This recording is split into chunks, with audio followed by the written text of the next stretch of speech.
A warrior is surrounded by what appears to be a horde of zombies. While we're told there are two types of people, one of them being the naturally talented, we then see that the warrior is indeed surrounded by zombies, while wielding a hammer and a kind of pincer in the other hand. In addition to wearing a helmet and shoulder pads, the zombies slowly approach the warrior. They cruelly attack our warrior, while he strikes back and tries to dodge their claws and fangs. Meanwhile, we are introduced to the second type of people, those born from hard work, and our warrior has the zombie's claws. Digging into his helmet as he strikes with his hammer, he shatters his enemies, scattering the zombies in all directions. Soon after, we see a woman wearing a half mask and holding a giant staff in her hands. She then focuses and her gauntlet begins to glow, as the narrator tells us that even effort only works when talent lies within. The woman then points her staff forward, and what seems to be a giant zombie appears behind her with an enormous sword. The warrior remains surrounded by the zombie horde, shattering them as they approach. The giant zombie then charges at the warrior, trampling the smaller zombies in its path. It then swings its massive sword, striking more zombies but clearly targeting the warrior, who swiftly dodges the attack.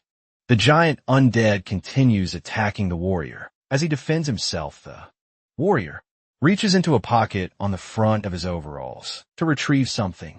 He then throws balls at the feet of the zombie.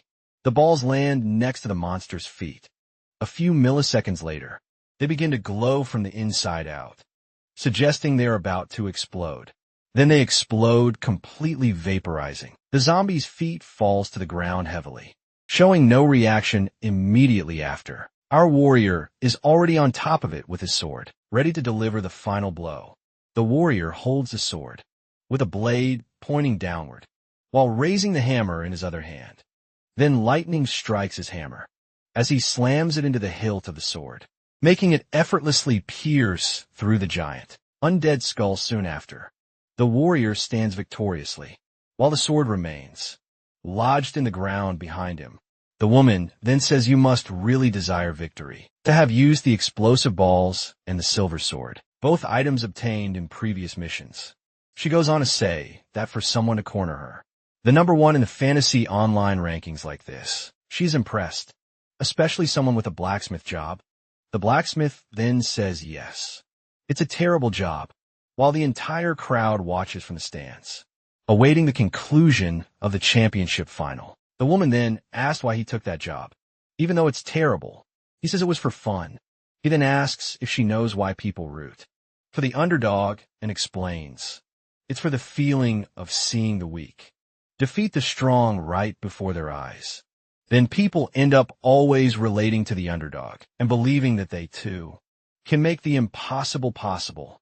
The blacksmith explains that it's way more fun to choose a weak class and overcome challenges than to pick a strong one and face no challenge at all. The woman then thinks that this player is crazy for choosing such a terrible class and putting himself through all that trouble. She tells him she vaguely understands what he means, but says that choosing the class that suffers the most to do anything is a bit insane. Then the blacksmith says he's impressed that she's pretending to have surrendered. So Halora's guard, he points at her and says that a necromancer's curses are unique, because the class has to use specific hand seals to cast spells. The blacksmith charges at the necromancer, asking if she thought he didn't know she was talking, just to buy time to cast her spell. Next, we see half of the necromancer's helmet falling to the ground and shattering, she having closed her eyes because she couldn't defend against his strike. Slowly opens them and sees that he struck her anyway, still not understanding anything. She's in shock and wonders if she's still alive. Looking at her status, she then sees that she still has 4 health points left. The blacksmith starts asking why she's still alive, while she quickly points her staff at him and begins casting a spell. She then casts the spell called Ouroboros, and the image of a dragon appears behind her and travels along the entire length of her staff. And from it, the dragon hits the blacksmith directly, sending him flying upon being hit. He curses as his hammer flies from his hand. The audience goes wild and is shocked by the sudden turn of events. In the match, it is then announced to everyone that the winner of the fantasy online PvP season is the Necromancer and Guildmaster. Cyan Lee the Necromancer, leaning on her staff, thinks about how fast her heart was beating. Thought it was going to explode. Then, looking at the defeated body of the blacksmith, she thinks that he kept using ability after ability to keep her on the edge. She thinks he really lives up to the name. The crazy blacksmith, the Necromancer, comments that if that last hammer attack had been a critical hit, and then he tells her to stop talking, he says there's nothing wrong with the hammer, and that it has a 98% chance of landing a critical hit, and that eventually it just wouldn't. The Necromancer says that if you asked anyone, they'd say the blacksmith played better, and that if they talked to the organization, they might change the result. The blacksmith tells her to stop talking, that she's pretty good at games, and has a great personality, and then he yells that it's unfair, that he hates luck-based games. She then asks what his plans are if he wants a rematch. He then says no, and that maybe it's time to stop. The Necromancer is surprised by what the blacksmith says. He then opens his game menu, while the narrator says that if even hard work is a talent, there's a way to cultivate it forcibly. The Necromancer begins to move toward the blacksmith when she notices he opened the game menu. We see the blacksmith with his iron helmet, while the narrator continues saying that surprisingly, there is no special training, only a feeling we all have. A feeling that neither talent nor hard work can compare to. That feeling is fun, see the game's loading screen, and a farewell message showing a countdown. With 23 hours remaining until the server shut down, a guy takes off his gear in desperation, saying it's only been 2 days since he bought his item, using his mom's credit card without her knowing. We then see a reporter at an event, asking a girl who her favorite player is, and the girl answers that it's CM Lee for sure, at a crowded event. The Necromaniac Guild says goodbye to their fans, while someone asks Miss Lee to look at the camera for a photo. She then takes the microphone and says that to everyone who supported them until now. She thanks them for their support and that from now on, they're going to change. It was just another normal day at a subway station. 2 boys chat commenting on how cool the final was, and that it was only that great because Saeun Lee was fighting Taehyun Kim. 2 girls talk, saying there's only 1 month left of open beta, and that one of them is going to try a weaver, while the other says she'll go bard, and asked her friend for cute clothes.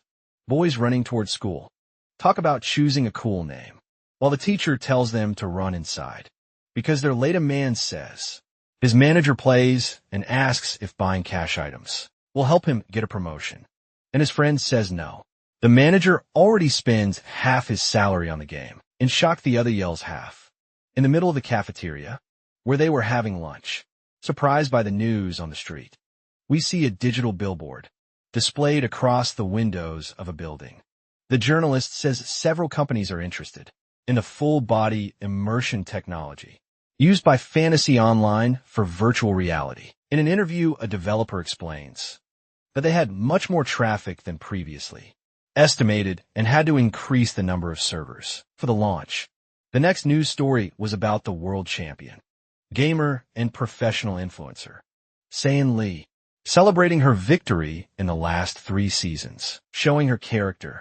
The journalist goes on to say that she still wants to stay at the top of the ranks and put Korea on the map as a gaming house powerhouse. Taehyun Kim checks his messages and sees that there is one unread, talking about his acceptance into Korea University. He then stretches and says that maybe it's time to leave, but it should already be home by now. 6 months earlier, a man slams the table, making his coffee jump, saying that literature and language studies are absurd, asking if the boy thinks he's some kind of author. Clenching his teeth, he goes on, saying that in an age where even artificial intelligences can write stories, what does he think he's going to do with that nonsense? Kim then listens to everything with his eyes closed, and in silence he asks his father, is it really that absurd to want to study the language that touches people's hearts and souls? While his father questions his grades, the boy turns his face away, saying that grades don't measure anything, and that he just needs to graduate. And then his father asks why the hell. He wants to go to one of the best universities. Then Kim says that Ever since he retired from his military career, his father just stays home playing games all day, and that people should carry their own weight. The father then says, the boy needs to suffer to be like him, and that there's no merit in collecting rent.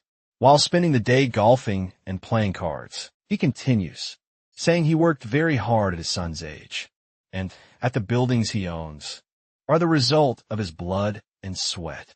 The son, with a trembling voice, asks why the father tries to force his terrible experiences onto him and asks if he really loves him.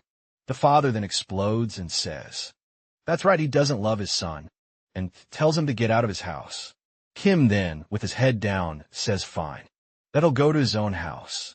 Then the father is then surprised when Kim says he knows about what he bought in the son's name, and since it's legally his, he can do whatever he wants. A man, nervous, lunges at his son, telling him to stop it right now, while the boy yells that his name is on the certificates. As they struggle on the floor, they threaten each other, and the son says he put in his name without consent, and that he'd go to court if necessary. Suddenly we see someone come down the stairs and touch a plate with beautiful green apples. A woman watches the two fighting while asking if he's going to disown his son. The two, then upon seeing who it is, freeze with fear on their faces. The older man says that's not what he meant, and that he was just trying to scare the boy, while the mother says she didn't work her whole life to see her son suffer. Turning to her son, she says it's okay if he doesn't want to work or struggle so much, but it's not good to be lazy, because laziness creates useless people. The mother, grabbing a knife and eating an apple, asks what his plans are for returning to school. The son gulps, while watching her hand slice the apple skin with surgical precision, and hears her say that he should live responsibly and not act stupidly. The boy, then sweating and angry, asks if that means he has to get better grades. The mother says that good grades usually say something about a person's intent, and in his case, if he's really serious about being an author, he's going to need good grades. The father behind her laughs as he watches the mother say the same thing he did, and the boy having to swallow it. His mother goes on saying that as long as he brings results they can be proud of, she doesn't care what he does, but he has to stop being lazy. He then looks at him threateningly, saying that at the moment she's just assuming that her son doesn't respect her, and asks if that's true. He quickly says no, and says that asking him to produce results they can be proud of without telling him how to do that is unfair. Mother suddenly pulls out 3 photos and asks if he'd be willing to go on some marriage interviews, saying she's keeping an eye on those 3 girls for him. His father and he are shocked by the mother's proposal, while she asks which one he wants to meet first. She says that getting married is the fastest way to learn responsibility and not to worry, because people used to marry even earlier. Back in the day, sometime later, Tae Kim is in his room and notices that the new equipment has arrived. Safe and sound for him, the chair looks comfortable and was clearly made for his entire body. He then sits in what is considered the next generation of electronic equipment for virtual reality, the sphere. The boy thinks about the promise he made to his mother and turns on the sphere as it welcomes him. Next, he starts up the new game, Fantasy Online 2. He then blinks and finds himself flying toward the game symbol, the game, and asks him to say the name of his character. And he says his name, Taehyun Kim. Then the machine begins scanning his biometric data. He opens his friends list and wonders if that guy is online. As soon as he connects, another guy answers and asks what the occasion is, saying he can hardly believe Kim called him first. The person on the other end asks if he's calling from VR and if he's finally going to play, while Kim says yes and that he's probably starting late. The person then says again that the former rank 2 of the server knows what it means to start 3 months after everyone else, while Kim says he'll be fine. He then asks if the person wants to update him on the new stuff, and the person quickly says they'll come explain it to him. But Kim says that's not necessary.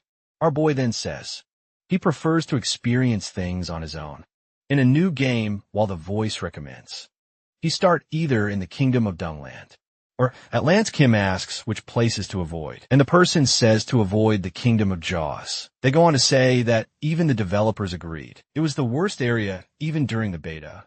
They finish by saying that all the quests there are horrible, and the central city is trash too.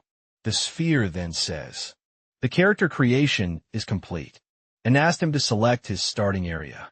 With a smirk, he then chooses to start in the Kingdom of Jaws. The boy then starts to open his eyes and is startled by the brightness. Putting one hand over his eyes to block some of the light, he begins to understand where he is. He then stretches his hand toward the branches of a nearby tree. He's surprised by how real everything feels to his eyes and to the touch. He then sees a bird flying in the distance, making sounds. He begins to walk through the area he appeared in. Next, he finds himself at the top of a stone staircase with a small village below him, wondering if that is the hunter's paradise, the capital of Jaws. Walking through the village, he's impressed by the quality of the game, which is at an absurdly high level. He thinks that if a terrible place like this city is so amazing, imagine what a really cool place must be like. A mage passing by then exchanges glances with him, and the boy sees bulging eyes and a faint smoke coming out of the other player's mouth. The boy is extremely startled, while the mage keeps staring at him. Then the man continues walking like a zombie. Without saying anything, our boy thinks to himself that he thought that person was just a regular map monster. He then notices the players around him, crying and complaining about choosing this place to start, and wanted to leave the game and make another account, but without success. Another man walks past him with a lunatic look, saying, "This world is absurdly unpronounceable, sweet and cold." Kim thinks the rumors don't do this place justice, based on what he's seeing. Suddenly a system window pops up in front of him. With a new quest, he then sees it's a tutorial quest, and simply ignores it, then opening his status window. He sees that he still doesn't have a class. He opens his inventory to see what kind of weapons he has without a class, and discovers a sword. He sees that the sword is called the Worn Sword of the Unkless, and its description says it might be better than nothing to start with wielding the worn sword. He tries a few swings in the air. He moves on to the next step, but to be checking his spec, so everyone will think he's insane. Sometime later, outside the walls of the main city, some rabbits run past, while a small one is trying to dig and enter a hole in the ground. Another rabbit eats a carrot, while we see Kim in the background with a dumbfounded expression. Our boy is disappointed and in disbelief, as he wonders if those rabbits are monsters. He thought that if he starts defeating that kind of monster, people won't call him crazy. They'll call him a sociopath. A rabbit silently appears behind his back. The rabbit then surprises him with a flying kick to the back, making him fly and drop his sword. The boy is thrown several meters forward from the force of the rabbit's blow and falls face first into the ground. Kim then lifts his face from the dirt, bleeding, toothless, and extremely shocked by the strength of the blow he received. The system says the damage he suffered exceeded the limit, and that bleeding has been detected. As he gets up, he thinks that he doesn't feel pain in the game, but the physical response was way too high, and wonders what kind of rabbit knows black belt fighter moves. The rabbit starts showing off in front of the boy, throwing punches and kicks in the air. Then the rabbit stops in a provocative pose, and using its cute little paw, calls Kim into the fight, totally provoked. Our boy calls the rabbit smooth moves and says that if it throws a punch, it has to be ready to take one. He then charges for the rabbit, no longer caring if people will call him a sociopath or not, because he's going to destroy that rabbit. Night falls, and a man walks to the great torch in front of the city to light the entrance. The man starts hearing someone panting heavily nearby. He then looks down and sees Kim panting desperately, saying the rabbit was tougher than he thought, and that if he were younger, it would have been different, with his face all smashed and swollen.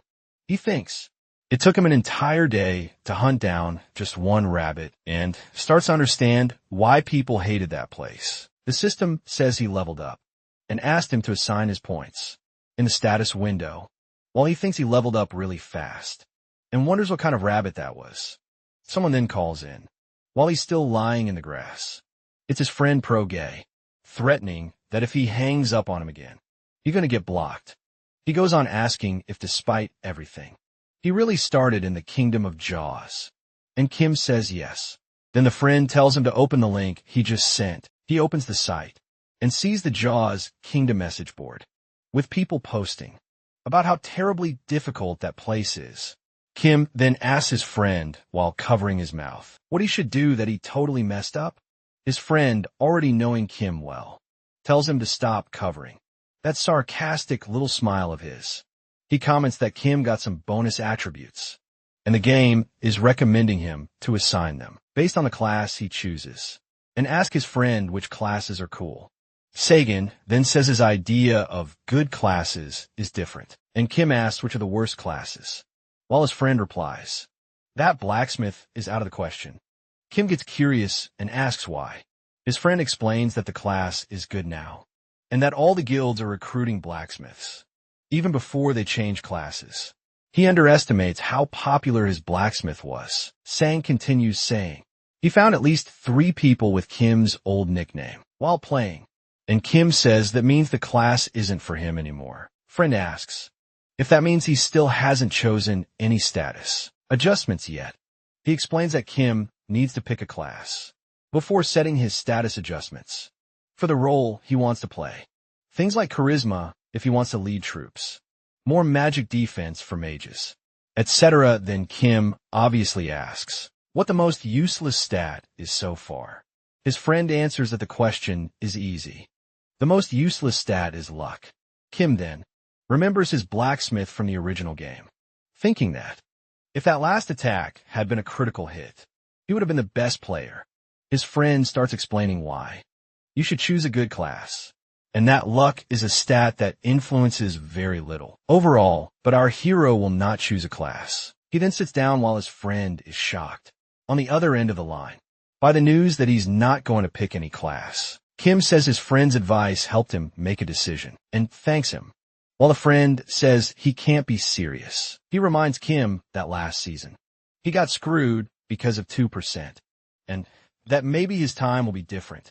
His friend says he's a maniac and to do whatever he wants. He knows that no matter what he says, Kim is going to do what he wants anyway. The friend then says that if he ever needs to talk to someone, just call him and says goodbye.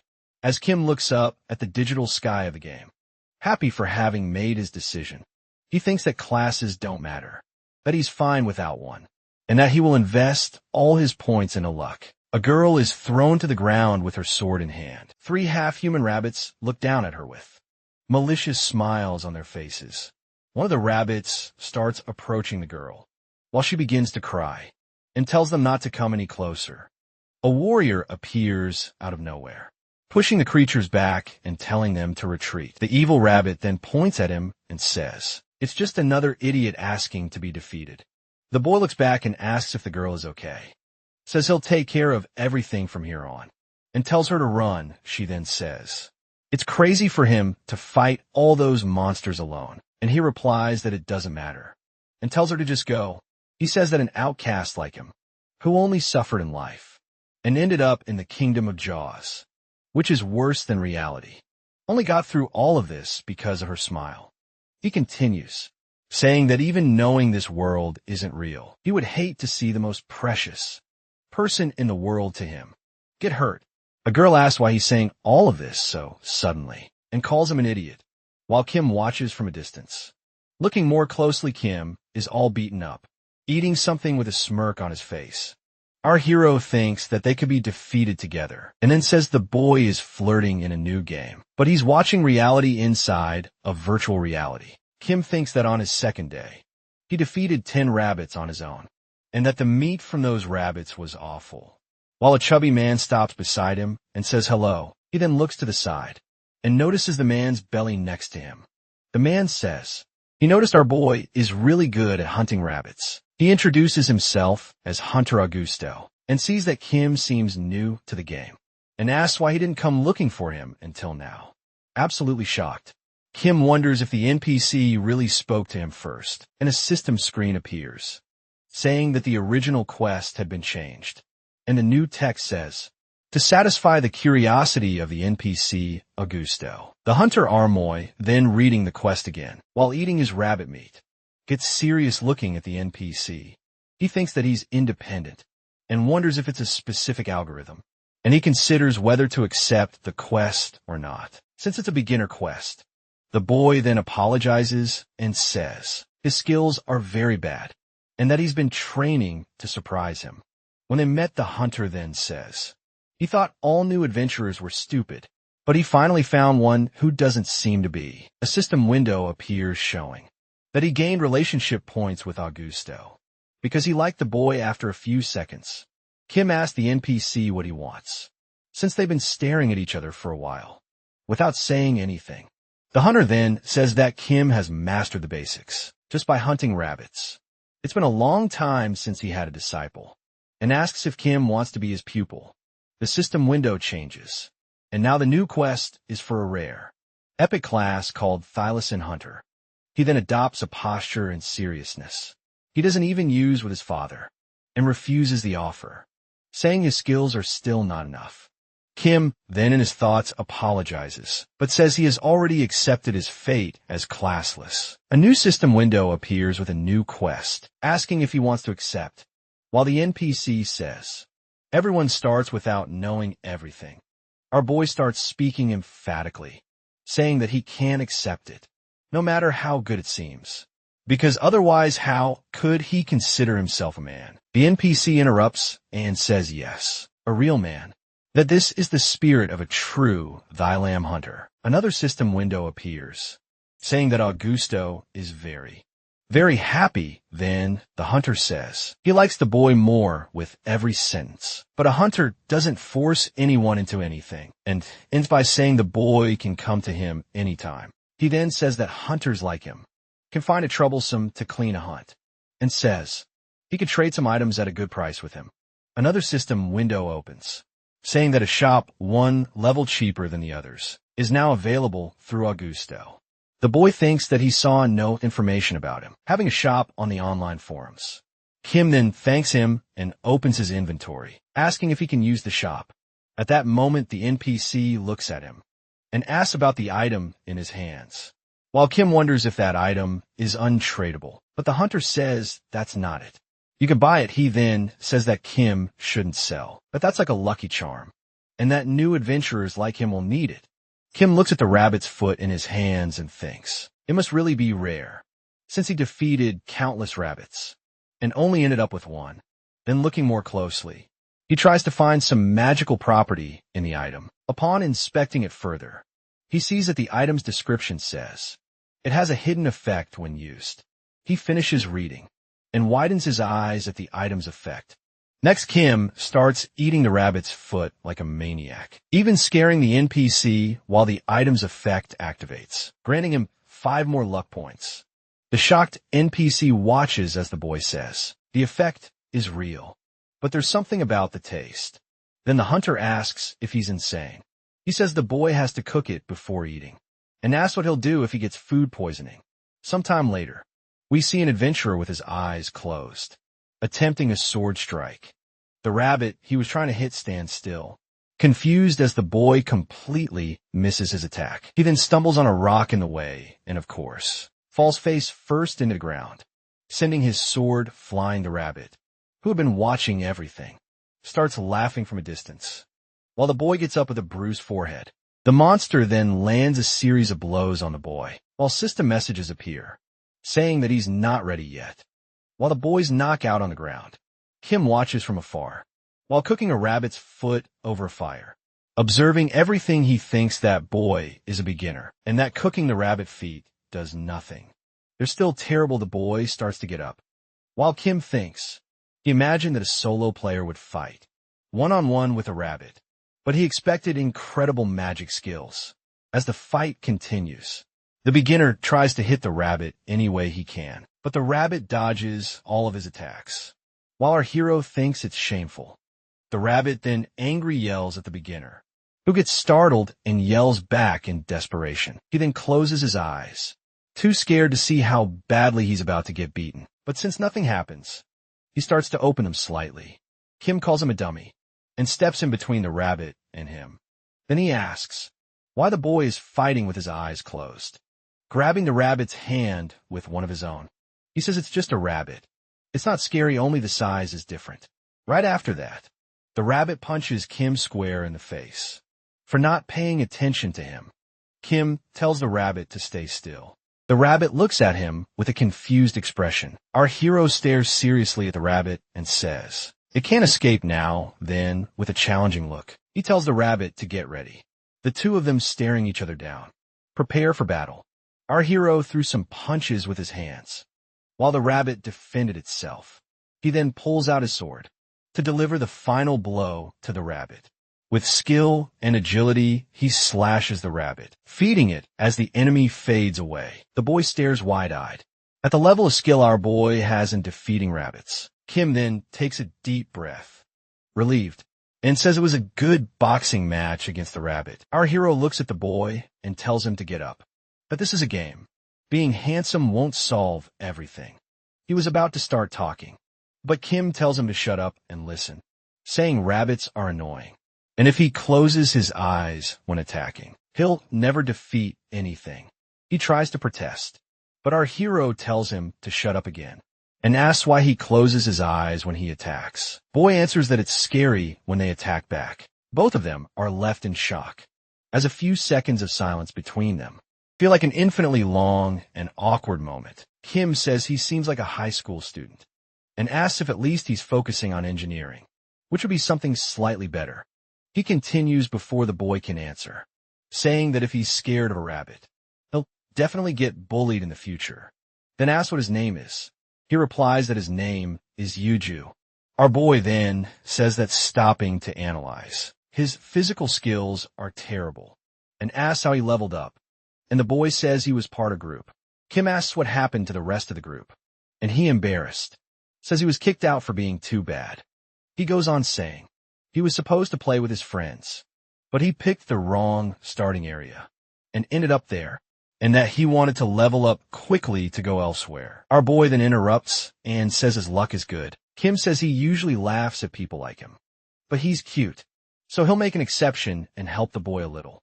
Our hero sends a party invite and says he'll help him reach level 10 so he can go to another city, and the boy is really happy and grateful.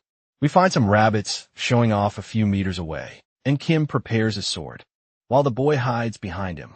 Our hero tells the boy to go up to the rabbit and hit it, then retreat back to him, and only come back to deliver the final blow. And the boy confirms he understood the strategy. Closing his eyes once again, he throws his sword, which ends up hitting the back of our hero. He looks back and starts swearing at the boy. He puts his hand over his mouth, embarrassed. Sometime later, we see a sword piercing the middle of the rabbit's head. The boy then yells out that he did it, while Kim is all swollen and bruised. Kim then stops and thinks he can't go on like this, and starts doing the math, while the boy just watches, not understanding anything he's saying. The boy, thinking our hero is going to disband the group, starts to panic, but Kim says he's not disbanding the group. He's just thinking of a better strategy. He then thanks our boy for not getting mad and not disbanding the party. Him asks, while cooking rabbit feet, if he's thought about playing as a blacksmith, weaver, etc., but the boy says it's hard to level up alone with those classes. Our hero questions him because he said he started playing with some friends. The boy says he hasn't seen his friends since they split up, and that playing with someone is better, but he doesn't like some classes. Our protagonist then wonders if he really enjoys playing alone and questions why the other doesn't want to play with his friends. Kim says the blacksmith can play solo and asks if the boy didn't see that in the previous game. The blacksmith was the second best player, while Jisoo is in disbelief. He says he researched everything about the previous game and asks if Kim is talking about Kim Taehyun because he's the blacksmith's biggest fan. Then the boy asks if our hero didn't copy the name of his idol, while our hero says he didn't copy anything. The boy then says he saw what happened and asks if you don't need to have natural talent, while our hero says there are other ways to get there, even without natural talent. He continues saying the boy could choose range or support classes. Like Hunter or Mage Kimmin says, the Jowls region is predominantly physical and starts talking about the Hunter and considering other options. When the boy interrupts and says he likes Hunter, our hero asks if he's not deciding too quickly, just because it was his original character. And the boy says he likes shooting arrows. They then go to find Hunter Augusto and ask for a bow, since the newbie likes it a lot. Yelling, the boy says, Kim can't talk like that to him, because the NPC responds like a normal person. Our hero asks if he's ever been defeated. Because of that, Yezu continues, saying that Hunter Augusto is extremely strict and doesn't even pay attention. Sometimes, he even insults and spits on beginner adventurers. Then the boy recalls the times he tried to talk to the hunter, first making comments about the weather, and being completely ignored. The second time he managed to hunt a rabbit, and asked if the NPC knew where he could sell the items. Augustus said he didn't know, with a face that didn't care. The third time, he barely let the boy start talking before walking off, saying he was annoying. Then he snapped out of his dream world. When the NPC replies that if it's for someone he likes, and said with confidence and he knows it's a necessity, the NPC starts smiling and says that if he needs a bow, then it means he's finally made a decision. Augusto is very happy when he starts saying the name of the rare class, Thylasin Hunter, that he thought our hero was accepting, but he's quickly corrected. Yezu finally has his bow and is analyzing it already, with arrows and the quiver on his back.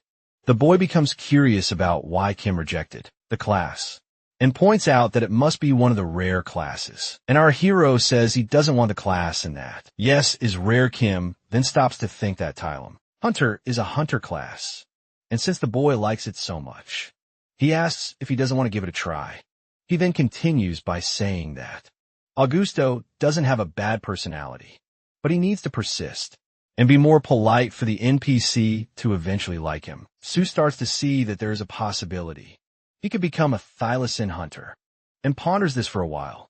He then grabs the bow and draws the string, even without an arrow, just to test it, and releases it. He then looks at Kim and says that if he says it's possible, then he'll give it a try. Our hero says for him to do as he wishes. As the NPC says goodbye to the adventurers, our hero asks if the boy has at least shot arrows before. He says he's part of the archery club at school. We then see 3 archery targets, with the middle one full of arrows. Stuck near the center suddenly, we see one arrow break another in half, both at the same point, in the central circle of the target. Kim is stunned when he sees that.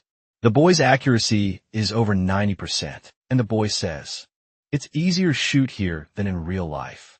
Our hero then says that he's really got a knack for this, and calls him to go see if Augusto has any request. Our protagonist says that because it's him, you'll have to commit a rabbit genocide.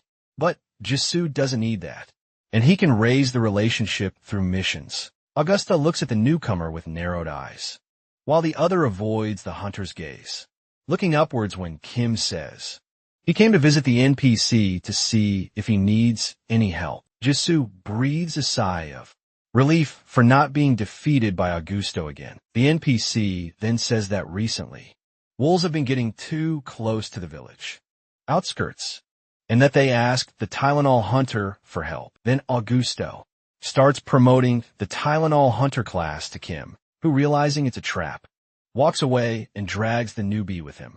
A system window appears saying that Augusto is trying to push the mission of hunting the wolves onto them, and that if they don't complete it, he will be quite disappointed. Jisoo notices that the mission reward is several question marks, and asks our hero what kind of reward that is. Kim is worried about being forced to accept the class change, and thinks about what to do to lower his relationship with Augusto, while Jisoo says the mission increases the relationship. Our hero then says they should go hunt the wolves first, and then if the boy levels up to 10, he can leave there. The following combat scenes are all of our hero landing critical hits one after another, which makes him question whether this should really be happening. He finishes what would be the 5th rabbit, defeated with critical hits, and sees a system message saying he's flying out of control. The newbie stands open-mouthed behind our hero as he sees the rabbits defeated in front of him. Kim thinks that defeating all the rabbits is stopping the newbie from gaining experience, and that a small luck increase doesn't justify so many critical hits. Jisoo takes an arrow from his quiver and prepares it in his bow. While Kim is lost in thought about his sword, the newbie focuses as he aims at one of the rabbits ahead. A few seconds later, he releases the arrow, which flies quickly.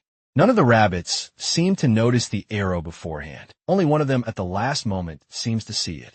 The arrow then hits the rabbit's head, startling the others around the main target as the rabbits grow angry, seeing their friend fall to the ground. The system displays several messages: headshot, back attack, and critical hit. They both seem to realize what happened at the same time and stare, shocked at the result of just one arrow shot by the newbie. They then look at each other, still in disbelief at what happened. The newbie then gets uncomfortable with Kim's stare and asks what's going on, while the boy says he shoots so well. It's surreal. Kim then thinks that this boy might be an archery prodigy. Then he slaps the newbie on the head and praises him for being very good. Despite being underage, the newbie gets embarrassed, and our hero quickly starts teasing him, asking if he plans to become a handsome idol and have lots of older fans. Kim comments that being famous in real life and in the game are different things. While we see his status window with 408 points in luck, level 18, our hero keeps talking about the boy being handsome, having a fan club, and starting to do live streams. While we see Jisoo's status window at level 10. At night, we see a wolf howling with a moon in the background. The wolf's attention is then drawn to the side. We then see Kim and Jisoo walking at night, while the wolf watches them from the top of the cliff. But the newbie looks scared. Our boy then starts talking about how, if he gets defeated, he can just start over, while a pair of glowing eyes watches him. A wolf flies toward him, and his system messages appear, showing that he took a back attack, but was lucky and dodged it. Kim has his sword in the wolf's mouth and wonders where it came from. Jisoo yells at the wolf to get away from his friend, while grabbing an arrow from his quiver. The arrow then hits the wolf, and a window shows that the newbie learned a new skill, and that the wolf's movements were reduced. Our hero, still in close combat with the wolf, looks at the newbie and praises him, saying he did a good job right after. He grabs his sword and drives it into the monster's chest. The monster then begins to fall from the force of Kim's strike as it hits the ground. The newbie asks if the wolf is really defeated or not. Our hero then wonders if stealth skills exist since the wolf hid its presence and landed a surprise attack on him. He then remembers that Augusto's mission says they have to defeat 20 of those. Both boys hear howls around them and become tense. The newbie then starts stuttering and trembling, asking if they are surrounded, while Kim says to stay calm, because they don't attack in packs. Our protagonist starts theorizing, saying that their level isn't that high, and that they're probably just scouting the area. He continues, saying that they can't leave their designated zones, and that excluding the wolf they just defeated shouldn't be more than 2 or 3. While he was talking, he saw the obscene number of wolves coming toward them, and ran so fast that the newbie was still speaking when he noticed. 2 then start running downhill when the newbie passes our hero during a sprint. Wondering why Jisoo was so much faster than him, he realizes he didn't put any points into agility. Then yelling at the newbie, he asks if he's going to run away alone and abandon him. But the newbie has already vanished from sight. Out of nowhere, while running, he felt something different happen and feels as if he's falling. Next we see his system window, informing that he has entered a dungeon called Front Basement Cave of the Tylon Mountain. Our hero and the newbie are on the floor of a cave, saying that the hole they came from must be the dungeon entrance. In his thoughts, Kim curses the developers and saying they must not care about this area at all and didn't balance the place. Jisoo asks if dungeons are the places where monsters appear randomly, and our hero kind of confirms it. Kim says that secret dungeons are hard to find and that this is a good opportunity for them, while the newbie says they fell into a trap, ended up there. He continues saying that this wasn't luck. It was bad luck and that they weren't prepared for this. But Kim says it doesn't matter if they're defeated, because there's no penalty. They then start walking and reach a large hall. The newbie wonders what kind of monsters they'll find there. While Kim says goblins when asked how he knew that, Kim points to a sign in front of them, saying that goblins live there. He comments that if goblins really live there, then there must be all kinds of traps, and thinks it could be a painful experience. Kim says that both of them are still classless, so they have no scanning or searching skills. So even if they're careful, they might not spot everything in advance. While our hero is saying that, they have no way to detect, because the dungeon is a bit higher level than theirs. The newbie steps on something that makes a noise. Both fall silent, shocked by the coincidence of the situation. Some arrows graze Kim's face, and some saw blades pass along the ground, all with system messages saying they missed our hero. Then a noise comes from above them, and when they look up, boulders are falling on top of them. The newbie crouches down, expecting the worst, as the rocks miss them and fall around. Our hero, trembling and not even daring to blink, stands still while the newbie remains crouched, as if still waiting for defeat to come. Out of nowhere, Jisoo screams, apologizing. Kim thinks it's all right because the trap missed him, but if even one of those things had hit, he would have died instantly. Soon after, they hear noises coming from one of the corridors, and small creatures asking who they are. We then see 3 goblins, and a few more hiding behind those 3. The newbie quickly pulls an arrow, and asks who he should shoot first, while Kim asked him to calm down. Kim then says that if they can calmly talk to them, he could easily make it out alive.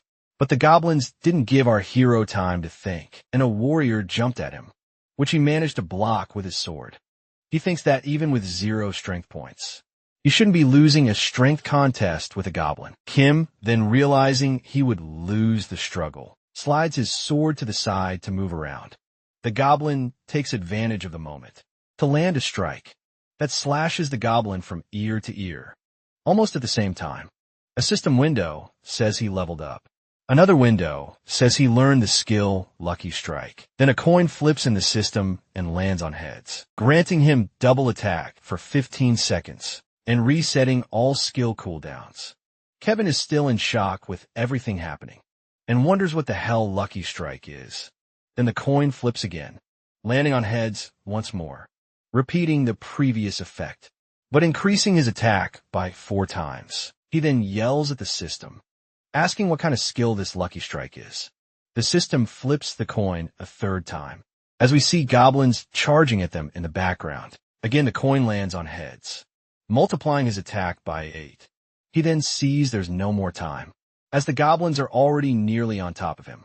Kim wildly swings his sword, slicing goblin parts with ease as if they were nothing. Jisoo is completely and utterly shocked by the scene he's witnessing, while Kim, also stunned, starts to smile as he sees the destruction he caused. The newbie lands an arrow in a goblin's head, while asking Kim what the hell he just did. The other goblins begin to scream to kill the human, while he thinks that he has an absurd dodge chance and an incredibly powerful critical attack. He then thinks he discovered a new skill, and has all this, just because he put all his points into luck. One of the goblins then says, there's something wrong with that human, that their attacks never hit. Kim then says that if they're upset in their next life, you should invest in the luck stat. Our hero then easily defeats all the goblins around him. One of the goblins, before disappearing, curses and swears at our hero. Our protagonist then wonders why the hell he called him a Thylason hunter. When they open their status windows, they see they've leveled up a lot, and the newbie is still at 17. While Kim is very close to reaching 500 in luck, Kim is putting all his points into luck when Jisoo notices there's a treasure chest. They both look at the chest, admiring it for a while. They then wonder if it's a trap, while our hero says he'll open it and ask the newbie to step back a bit. Touching the chest, he notices there are no traps, but is locked, and he asks the archer if he got a key from completing the missions. Jisoo then pulls out a twisted metal nail and says they could try to open it with that, but he saw people use things like that in movies. To open stuff, Kim says nothing and makes a face like he's holding back from cursing. Our hero says that if he manages to open the chest with that, it means Thief class players won't be able to make a living.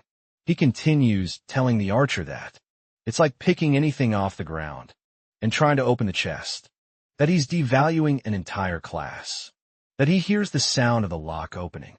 As both of them are left shocked, a system window pops up, showing they found an item called Tylon Hunter's Blade. Another window opens showing that they also found the leather tunic of the Tylon Hunter. One more system window informs that they found the dagger of the Tylon Hunter. Kim says he'll only take the sword, and that the dagger and armor can go to Jisoo upon equipping the leather tunic. A window appears saying that the item has the effect of making the inhabitants of Thylam welcome. The user goblin sits comfortably on his throne, so comfortably that he seems to be sleeping from afar. Around a corner, our heroes see the beast. Then Kim says that monster is a hobgoblin, and the archer asks what they should do. Our protagonist then says that there should be goblin servants around the hobgoblin and wonders where they are. Jisoo says he doesn't see any goblins nearby. Out of nowhere, our hero stands up and starts walking, saying he's going to attack, and asks the archer to wait there. While walking, he thinks that either the servants will appear when the battle starts or when the boss changes phase, and that they'll probably come from a side tunnel. Kim then uses his Lucky Strike skill to try to finish the fight as quickly as possible. The first time he flipped the coin and landed on tails, which means he was unlucky. He flips the coin 2 more times. Getting heads on both, Jisoo asks him what he's doing, but Kim just asks him to stay quiet and continues using his Lucky Strike skill. Then a message shows that after several flips, his attack will be multiplied by 16,384 times. Next, he draws his sword and thinks he succeeded 14 times in a row, which should be enough to end the fight in one strike. Kim starts approaching the monster, trembling all over Jisoo from a distance. Says he looks like a new waiter serving a table, while our hero tells him to shut up. Our hero brings the sword close to the monster's face, and it wakes up asking who he is, without giving time to answer. Our hero touches the tip of his sword to the hobgoblin's face, and a light is emitted then. A great ball of energy lights up the entire throne area of the monster. The archer shields his face from the shockwave that was released from there. As the dust settles, we see Kim still holding his sword in front of him, and the hobgoblin lying on the ground, with smoke coming from his body. System message then says that they have defeated the dungeon boss. Next, another message reveals that the goblins, who were preparing an ambush, are now retreating nearby. They find an item called Dane's Testament in the hands of what appears to be a skeleton of a Tylon Hunter. Kim then picks up the scroll and begins to read Dane's message. The letter started by saying that he would be defeated by the goblins, and that he couldn't go home to eat his wife's soup. On last time then, a system message says that the person who avenged him likely has the necessary qualifications to become a Thylasin Hunter. Another window opened showing a heroic class promotion, Mission Tylon Ranger, and that Danes chose to pass this power on to the one who avenged him. Jisoo is in shock when he sees the message, asking him to confirm if he wants to accept the promotion to Tylon Ranger, a heroic class. Kim then congratulates the underage teenager and reminds him that just the day before, the rabbits were beating him up, and now he can become a heroic class, and that has nothing to do with him. So the boy can use the promotion however he wants. Jisoo asks why he won't change classes, since it's a unique opportunity, and our hero says the new class doesn't suit his style. He continues saying that even if he had the chance to change to a legendary class, he wouldn't do it, because then people would only recognize him for having a strong class. The newbie then asks if that's really the only reason why he doesn't want to change any other class, just to be recognized for his own skill instead of the class. Then he says yes, that this is a game. He says that forcing a standardized lifestyle is already enough in real life, and that even in the game, the standardization of classes and items is already too much. Games are made to relieve stress, and following the paths others have already taken can sometimes cause more stress than relief. In short, He says that acting how he wants and being himself is the only way he enjoys playing games. The archer, looking at Kim, despite his personality, finds him to be actually somewhat respectable. Out of nowhere, he says he should use this promotion because close combat is impossible for him, and that without it he would certainly fail. Kim continues by saying that, even if he were to be reborn, it wouldn't make sense to go into close combat. And Jisoo cuts him off, saying that he'll use the promotion alone, after he says that the archer thinks he was wrong, and that there's nothing respectable about that idiot. The next morning we see the hunter Augusto finishing tying a piece of wood onto a barricade. He then notices that someone is coming toward him. Looking back, he sees Yusu and Kim heading his way, and wonders what the heck happened, and what kind of outfit the archer is wearing. As they approach the NPC, several system screens pop up, showing they completed some missions. Jisoo turns to Kim and says that parties are cool, while he replies that yes, they're great, hunter. Augusto looks at our hero with sparkling eyes as he reads the system message, saying he can form a party with the NPC if he wants. Then we switch to the real world, where we're at the entrance of a school. In the late afternoon, watching students say goodbye and head home, a girl is holding her tablet, smiling as she reads something on the screen. Her red-haired friend shouts and startles her, saying she's spacing out alone. The girl then sees her friends, Hannah and Sean, looking at her. Hannah asks what happened, saying she said she'd go to the kingdom of Alang as soon as she hit level 10, but she still hasn't gone. The friend teases her, asking if she hasn't even hit level 10 yet, and Jisoo says she still has some missions to turn in, and that she'll go soon. Hannah says she became a mage and cleared the magic tower, and is now strolling around the city, while Sejong says she joined the Weavers Guild and is having fun. Jisoo runs to the car, saying goodbye and cutting off her friend, who is telling her to come meet them in-game soon. They're left stunned watching the girl leave, while Hannah asks Seong, "That isn't weird." Then the redhead says that some time ago, their friend used to constantly complain about choosing Jolt. And we then see that Jisoo was watching a replay of her adventure the day before with Kim. Tag him. Kim is running on a city street. After running for a while, he's sweating a lot and panting from the exercise. Next in a plaza, he starts doing pull UPS. He follows up his workout with a series of sit UPS. To finish, he then does his push UPS. After doing 100 push UPS, he finally finishes his daily workout session. He then opens the door to a shop and says, "Good morning." An elderly woman tells him it's been a while since he last came by, and asks if he's been so busy that he couldn't stop in. He then orders a dish, which is a mix of vegetables and assorted meats. Thanking her for food, he begins his meal. The TV, which is on, shows the news, reporting that the middle class is suffering a lot, with high prices and expensive rent. In the program, the journalist introduces the interviewee as the owner of a business, who is a victim of a cruel landlord. The elderly lady then says, "It's a shame that life gets much harder when the person renting to you is a terrible and cruel human being." Kim asks the lady if she is a victim of such a landlord, and she says that in her case, it's quite the opposite. He has a huge heart and is very kind. She then says she heard that apparently he has a son. Kim a bit awkwardly asks if he really has a son. The old lady says he came in once for dinner and spent most of the time complaining about that son, saying he had no future and so on, and that in the end there's no winning. She then says it's only a matter of time before he hands that property over to the son to manage or something like that, while Kim says no, that will never happen. The old lady asks how he can be so sure of that. He lies, saying he knows the boy and that he's very polite and smart and will go to college in Korea, but doesn't know anything about cooking or restaurants. She then asks why he would speak so badly of his son if he's that smart, and Kim says that from what he's heard, whenever the man starts drinking even a little, he starts bad-mouthing his son pronto.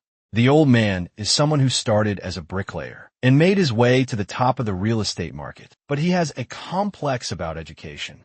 He asks if she remembers a recent soap opera about parents who put too much pressure on their children to get into the best schools, Kim says that this mentality of placing on children, the pressure to achieve the dreams that the parents themselves couldn't fulfill, is old. The lady then says that thinking of it that way, the owner of the place must love his son even more, since he demands so much from him. Seeing that he just finished eating, she asks if it was good, and he says it was even better than usual, and that also helped ease her worries about the rent. The old lady says she wishes her daughter were more cheerful and energetic like him. And Kim asks if there's something wrong with Hyunyum. She says that the girl at her age doesn't spend any time outside with friends and only knows how to work, and she worries that maybe she'll never get married. Kim says it's not all bad to see someone work so hard these days, but the grandmother says she doesn't even have a hobby. The boy then thinks that must be why everyone is saying the food from that restaurant is getting better each day. The lady then looks at him and asks what kind of hobbies he has. He says he likes games, and the little old lady asks what kind of games he enjoys. Kim is then looking at his tablet, at the item he put up for auction in Fantasy Online 2, a rare deer. He then thought the auction was as popular as expected, and who would thought that the first item he made, just out of curiosity, turned out so good because of his luck stat. Then we go back to 3 days ago, where we see someone saying it's impossible they found Dion's body. We see our hero head down, telling the woman that by the time they arrived, the hobgoblins had already done what they do. The NPC thanks him for fulfilling her late husband's wish, and his system window says his reputation in the city has increased. She then hands him a sack of gold, saying it's not much, but our boy refuses, saying he didn't do it for the money. He then asks her to teach him how to cook. He knows that Sophia, the NPC, is the top chef in the city, and that he needs to learn the recipes. She knows how to make. We didn't see Kim serving food, while system windows show that he's been learning some of Sophia's recipes, and that his cooking skill has increased. Next we see our hero showing off, sprinkling salt on his food, while hungry customers watch with mouths watering. The hunters who tried his food say the food is wonderful and that they feel stronger, because the food gives a +5 strength buff. Finally, our hero manages to reach the recipes that give buffs, which is what he wanted from the beginning. The idea is that he supplements other attributes with food buffs, while continuing to invest all his points into luck, his strategy of defeating rabbits, and collecting their feet to gain more luck, and earning skill points by making buff food. Was perfect. Our boy has his status screen open and sees that things are looking good. He has 960 points in luck, and at this pace, will reach 1,000 quickly. A young man arrives at Sophia's tavern and asks her where the best blacksmith in Tyrion is. Then we see a blacksmith shouting that this is no place for rookies to play with fire. That what he does, they're serious. The blonde warrior holds the blacksmith's feet, begging him to teach him, saying he'll do everything he can, and asking for a quest. The blacksmith says he recognizes the warrior as the crybaby, who kept complaining about doing 10 laps during training.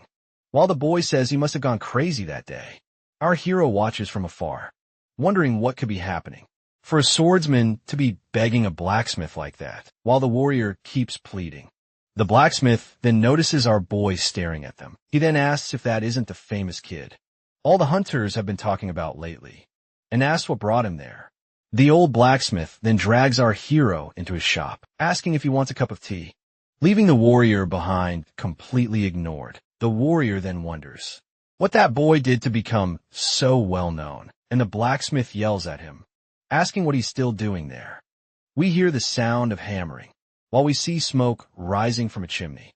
Then, we see a hammer striking a glowing yellow steel blade. Kiv is hammering and crafting his blade, while the blacksmith watches closely with his pipe. Then the old man asks him if he really doesn't want to work for the blacksmith. While hammering the blade, he tells the old man that he thought a lot about it and only asked about the master, because he had no other choice but to ask.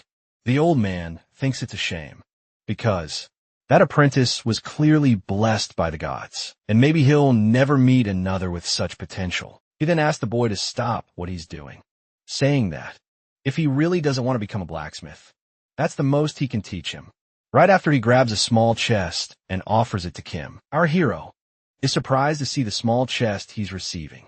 Blacksmith says he's giving him that gift because of the boy's intelligence and personality, and asks him to stop by once in a while. We then see a red-haired man near a window with some food on his table and a candle lit. The redhead is looking at what appears to be a dagger on his tablet. While reading the dagger's description, he curses, clearly bothered by something he's reading. Then he wonders how someone could make a dagger with that much attack, no level requirement, and so many good stats using only steel. While thinking that could be sold for a good amount of money, a blonde swordsman opens the door to the house. He then falls to the floor as soon as he enters. From the floor, he looks at the redhead, clearly crying and upset. Sometime later, they're sitting at the table, while the warrior vents his frustration that NPCs and people are so similar, and that he didn't get the mission he wanted. He talks about the blacksmith he went to for information because of the mission, saying he was particularly weird. And he talks about Kim, saying he managed to get the famous orc skull grinder. The redhead asks if that's not a heroic level item, and the warrior confirms, saying it was the weapon of the hero of Tylon. He then asks to obtain the weapon. You don't have to complete the Tylon Ranger mission, and says Kim must be a hunter, not a blacksmith. The warrior confirms and says he thought that too, until he saw that Kim didn't even have the strength to lift the weapon, and the question that remains is how someone of low level has the level of a heroic class. He also complains about Augusto, the hunter, calling the NPC a bastard. The blonde says there's a mission called Rabbit Hunt Atonement that requires defeating 10 rabbits, but thanks to the rabbit exterminator, there were none in the area. Redhead then asks, what's the story about the blacksmith hitting his sword with a hammer? Saying it would help him, he explains that the boy said he needed to level up his blacksmithing skill and needed his weapons. He even paid for it unsheathing his red-bladed sword. The warrior says it must be broken. The blonde then begs the redhead named Phil to help him fix his weapon, because it must be all broken, already crying, thinking that maybe it's something that at his level might not be fixable. The redhead then says to bring the person who did that to his weapon, immediately leaving the warrior confused. Then we see the status of the warrior's blade, with effects like rust removal, giving 50% more attack, 10% critical, and 35 luck. Phil asks if the warrior isn't lying, because it doesn't seem possible that a hunter is making upgrades of that level, and that he certainly wasn't a beginner. The warrior is extremely shocked, saying that's impossible. The redhead theorizes that he must have switched from hunter to blacksmith and used his buffing skills to give heroic level stats to gear. Then he says the boy might be the first heroic level blacksmith in the game, that his skills are better than even his. He says they need to bring the boy into the guild, and that if the problem is money, he'll give the guild's bank key to the boy if needed. We see our hero looking at the green fields outside the main village of Thailand. Beside him, the hunter Augusto asks if something's wrong. Our hero then says that the rabbits are no longer coming out. Augusto says that no one like those demons, but at least the meat fed the village. While Kin was upset about not having any more rabbit feet, the hunter comments that he'll miss the smell of rabbit feet being cooked, and says there's another way to get more rabbit feet. If he wants, he looks sideways at the hunter and asks what he just said. The hunter takes him to a shed and opens the doors for Kim to enter. He says he was storing all those rabbit feet. The hunters brought him in that shed. We see a system message telling Kim that he could use the merit points he had with that NPC to get items, and that he had 1,207 points. Kim obviously tells Augusto that he wants them all. While our hero devoured all the rabbit feet he could, Yezu comes after him, calling out to him, panting heavily from the run. She says they haven't added each other as friends, and super excited, she says yes, and that she wants to add him now. Kim then startled asks if they really have to do that. With a tearful voice, she asks him if he's saying he doesn't want to be her friend, while he says it's not that he doesn't want to. She then says she understands and says they're just friends anyway. Our hero remembers that the guy was going on a mission, but came back to send a friend request. But it seemed like he didn't like boys, so it was fine. The girl whom Kim still thinks is a boy asks if she's his first female friend, and he says no, that he has a friend. She then, with eyes full of tears, asks if she's not his first female friend. And Kim replies no, that he has friends outside the game. The girl then asks if he's going to hunt rabbits. And our hero says no, because they're not showing up anymore. That apparently he hunted too many.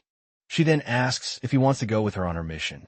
And our hero asks why. The girl then says quietly, depressed, that he doesn't want to be with her. And Kim, irritated, says that's not it, and that he wants to know it's a mission. She then says yes. Of course it's a mission, and shows him the mission was to subdue orcs, saying they are appearing on the border of Fort Arden. He then asks if that isn't a Tylon Ranger mission, and she says maybe they won't be able to do it together because of that, but Kim says he can help her. Yes. Our hero thinks it's a heroic level mission, and that is probably better than standing there waiting for rabbits. So, with the full moon above them, the two set off on Jisu's mission. Fort Arden exists to defend the southwestern border of the Kingdom of Jalts. It sits atop the hills, although small, is said to be impregnable. It is in these dangerous lands that the orc tribes' subjugation event suddenly appeared. Players from all three kingdoms want to go there to participate, thinking about the loot they might get. A girl then tells someone that they have to go, that it's a good chance to strengthen the guild. She raises her staff above her head, as other people raise their hands and cheer. The girls' guild arrives at the gate of the fort, and is denied entry. The woman is extremely surprised, while her group behind her becomes outraged. The guard on the wall then asks if they still haven't understood, and says he can't offer them any position, and asks them to get lost. She then says they just want to help get rid of the orcs that are making their land more dangerous, and that they can join forces and be allies against this evil.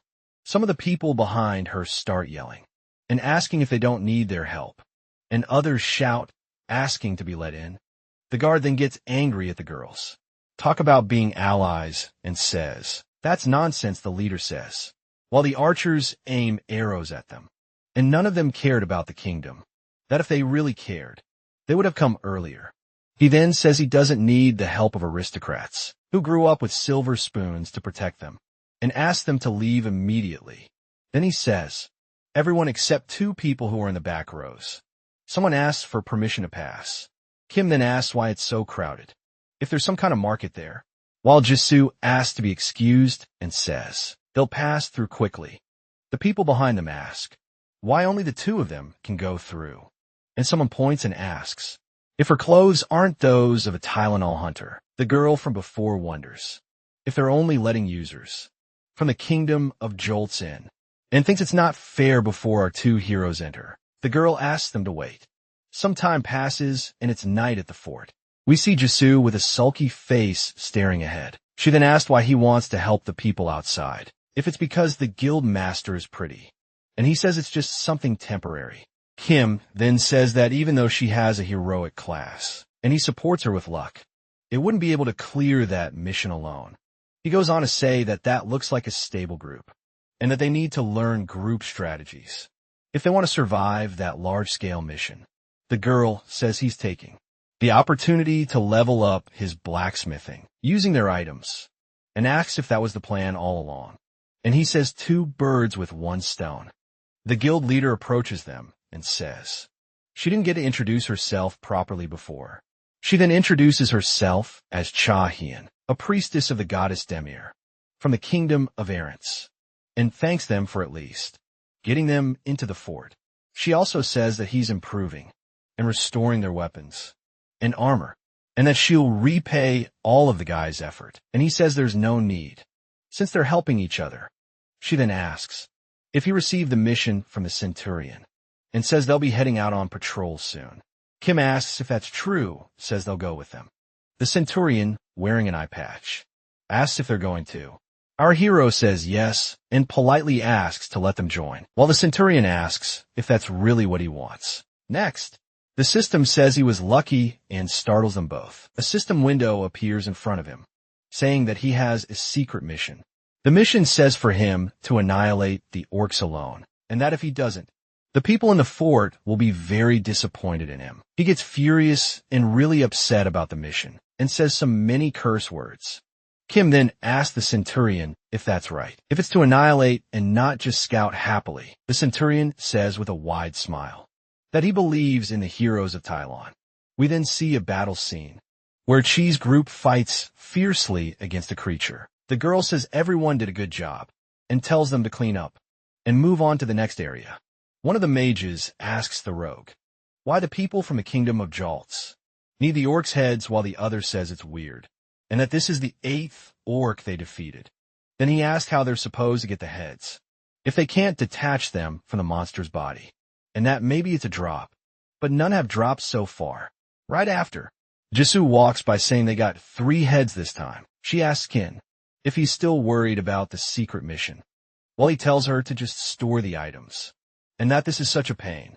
The boy thinks he's already defeated enough orcs to start a small war, and wonders how they're supposed to complete the mission of just 2 people. The girl shouts that 5 heads dropped this time, while the mage and the rogue wonder how 5 heads can come from just 1 orc. The guild leader then comes running to talk to our hero. She asked if she can share some of the orc heads with them so they can complete the mission, and that she'll properly compensate him later. He says she can take as many heads as she needs, that it has nothing to do with the mission they're doing anyway. While Jisoo looks at the girl with annoyance, one of the guild's warriors asks his leader who that guy is, that he's a blacksmith who destroys orcs. All she says she tries to imagine, but doesn't know the group is being watched from atop a hill by someone. This person jumps down from the hill. Next, we see someone dressed in red with a weapon in hand, ready to strike the road. The next second, we see a warrior with a giant axe strike the rogue from behind. The rogue screams in pain and shock, while the warrior smiles fiercely. The guild leader and the warrior next to her are shocked and try to understand what just happened. The attacker walks toward the red mage. Looking at the others, he says one is already down. Then he looks at the others and tells them to hand over all the orc heads they have. The evil warrior then points his axe at the red mage. He says he'll kill him if his friends don't do what he asked. The girl wonders how the road didn't detect the attacker coming his way, and how he was taken down with just 1 blow. She then becomes certain that the attacker is a high-level and skilled player killer. The man continues and tells him to throw over the orc heads already, and asks if they understand Korean, or if they're just dumb. Suddenly someone taps his shoulder, calling out to him. We then see Kim surprised to see a player killer. The assassin looking back and seeing our hero asks who he is. Then he turns, throwing our hero far away, telling him to stay out of his way. Seeing Kim regain his balance, the assassin prepares his skill. He then uses the axe throwing skill. Kim watches as the axe flies far past him, and we see a system message saying the attack missed. The other warrior standing behind with the guild leader puts a shield up and shouts that was really dangerous. The assassin is startled and wonders how he dodged a guided skill. Then, shouting our hero, he says he's an arrogant bastard and must have a lot of luck. He attacks the boy repeatedly, always missing every strike. The assassin wonders if it's some bob or lag, and why the boy in front of him isn't taking any hits. Kimmin says he picked the wrong person to fight, and that he'll show him how to use his skill. He uses the lucky punch skill, but the coin lands on tails, which activates his other skill called stubborn, which re-rolls the coin, and this time it lands heads. The attacker, seeing it, thinks he doesn't know that skill, but it must be powerful, so he tries to defend himself by activating his steel resolve skill, and forms a barrier around himself. The skill states that he cannot move for the next 5 seconds, but gains many defensive bonuses, and taunts all abilities within a 50-unit radius. The lucky punch hits the assassin's barrier squarely. He watches as smiling our boy hits him full force, causing numerous negative effects at once, until the system then announces that he has died. The shield warrior and the guild leader are standing by, watching the fight with their mouths wide open. She then yells for him to watch out. Kim sees that behind him, a fireball is forming in his direction. He thinks it might be a fireball from a mage, and that he was careless and you should have known. No one hunts other players alone. The fireball hits him dead on and causes a massive explosion. We then see where the fireball came from, as we see a mage standing atop the same hill where the assassin was previously. A green-clad mage then watches from atop the hill at the explosion caused by his fireball. He curses his assassin companion and says he warned him many times not to act so cocky and go ahead alone. The mage then says it's fine, since he took out the strongest one. The rest should be easy. An arrow then flies and hits the mage, square in the hand. We see emerging from the blaze caused by the fireball our figure Huntress. The mage, screaming in pain, asks how she did that. Next, Kim appears, saying that the mage must be wondering how he dodged the fireball, and he answers that he just had luck on his side. Then he asks the mage what level his friend, the one who just got defeated, was, and says if he answers, he'll leave unharmed otherwise. He'll let his friends do whatever they want. He says the axe-wielding assassin is level 54, and he is level 56. The guild warrior is shocked, thinking if the opponent is level 56. And what level is that blacksmith? Our boy Kim, our hero, then thinks that if even one of those skills had landed, he'd be dead for sure, and thanks himself for having chosen the path of luck. He also thinks that if, just by focusing on the luck stack, he can reduce the penalties of a 30-level gap, the game must be completely unbalanced. And he realizes the mage is trying to flee and tells him to watch where he's going, because if he keeps backing up like that, he'll fall off the hill without any mercy. Our hero jumps and attacks the mage by surprise. The mage screamed that he was tricked, that he believed it when Kim said he could leave. Our boy says then he's an idiot for believing him, and asks how the hell he hunts players being that knave, while continuing to strike the mage. He says they have no talent to be player killers, and tells him to create another character. Suddenly the system says he gain a level. He obviously keeps investing his points into luck, and reaches a total of 2,500 luck. Seeing that nice round number brings peace to our boy's heart and mind. He notices that the color of his luck stat changed, and wonders what the hell that is, questioning if his graphics card broke. The system then informs him about a legendary class called Arceus Incarnate, and that the class change will begin now. Still shocked and confused, he asks what legendary class is that. Arceus is the progenitor of luck, the god of gamblers. Whenever someone needs luck, that person seeks Arceus. But unlike other gods, he does not answer the calls of his followers, with no temples dedicated to him nor priests. Some people even question if he really exists. But now that myth is becoming a fact. The system then continues, saying that no more will has that much luck, and that he might as well be called Arceus himself. The system goes on to say he can ascend the throne and take the title for himself, while we see runic circles forming around a pillar of energy. Kim gets nervous, thinking the system has gone crazy, that even though it's a legendary class, the game is forcing something on him that he didn't ask for and in a way he doesn't want. He desperately tries to cancel the class change, but the cancel button is disabled. Our hero panics, trying to cancel, and his system message says he cannot, and that his class will now change to Arceus Incarnate. Suddenly, an explosion of energy happens around our hero. He slowly opens his eyes as he hears Jisoo calling out to him. The girl asks him what happened, and says he just suddenly lost consciousness. He says he gives up, and the girl asks what exactly he's giving up on. Then Kim says he's going to quit playing that game. Everyone around him goes silent, trying to understand what's happening. Jisoo asks why he's quitting so suddenly, and the boy says he's quitting because he's no longer a classless newbie, and finishes by saying that now he has a legendary class. The girl asks why quit, and says it's a waste to throw away all the effort he's made. Plus he has a legendary class too.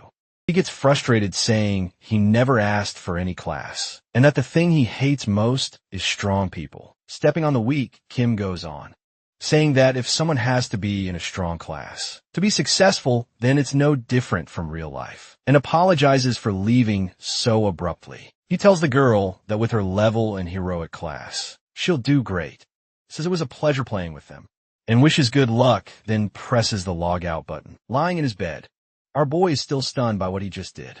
then he thinks that quitting so abruptly might have been a bit much. And there's all the effort and time he put in, not to mention having to create a new character and level up again. Suddenly his father opens the door to his room, startling him and making him sit up in bed. The father asks if he went to the Kong family's restaurant earlier, and what nonsense he's been saying there.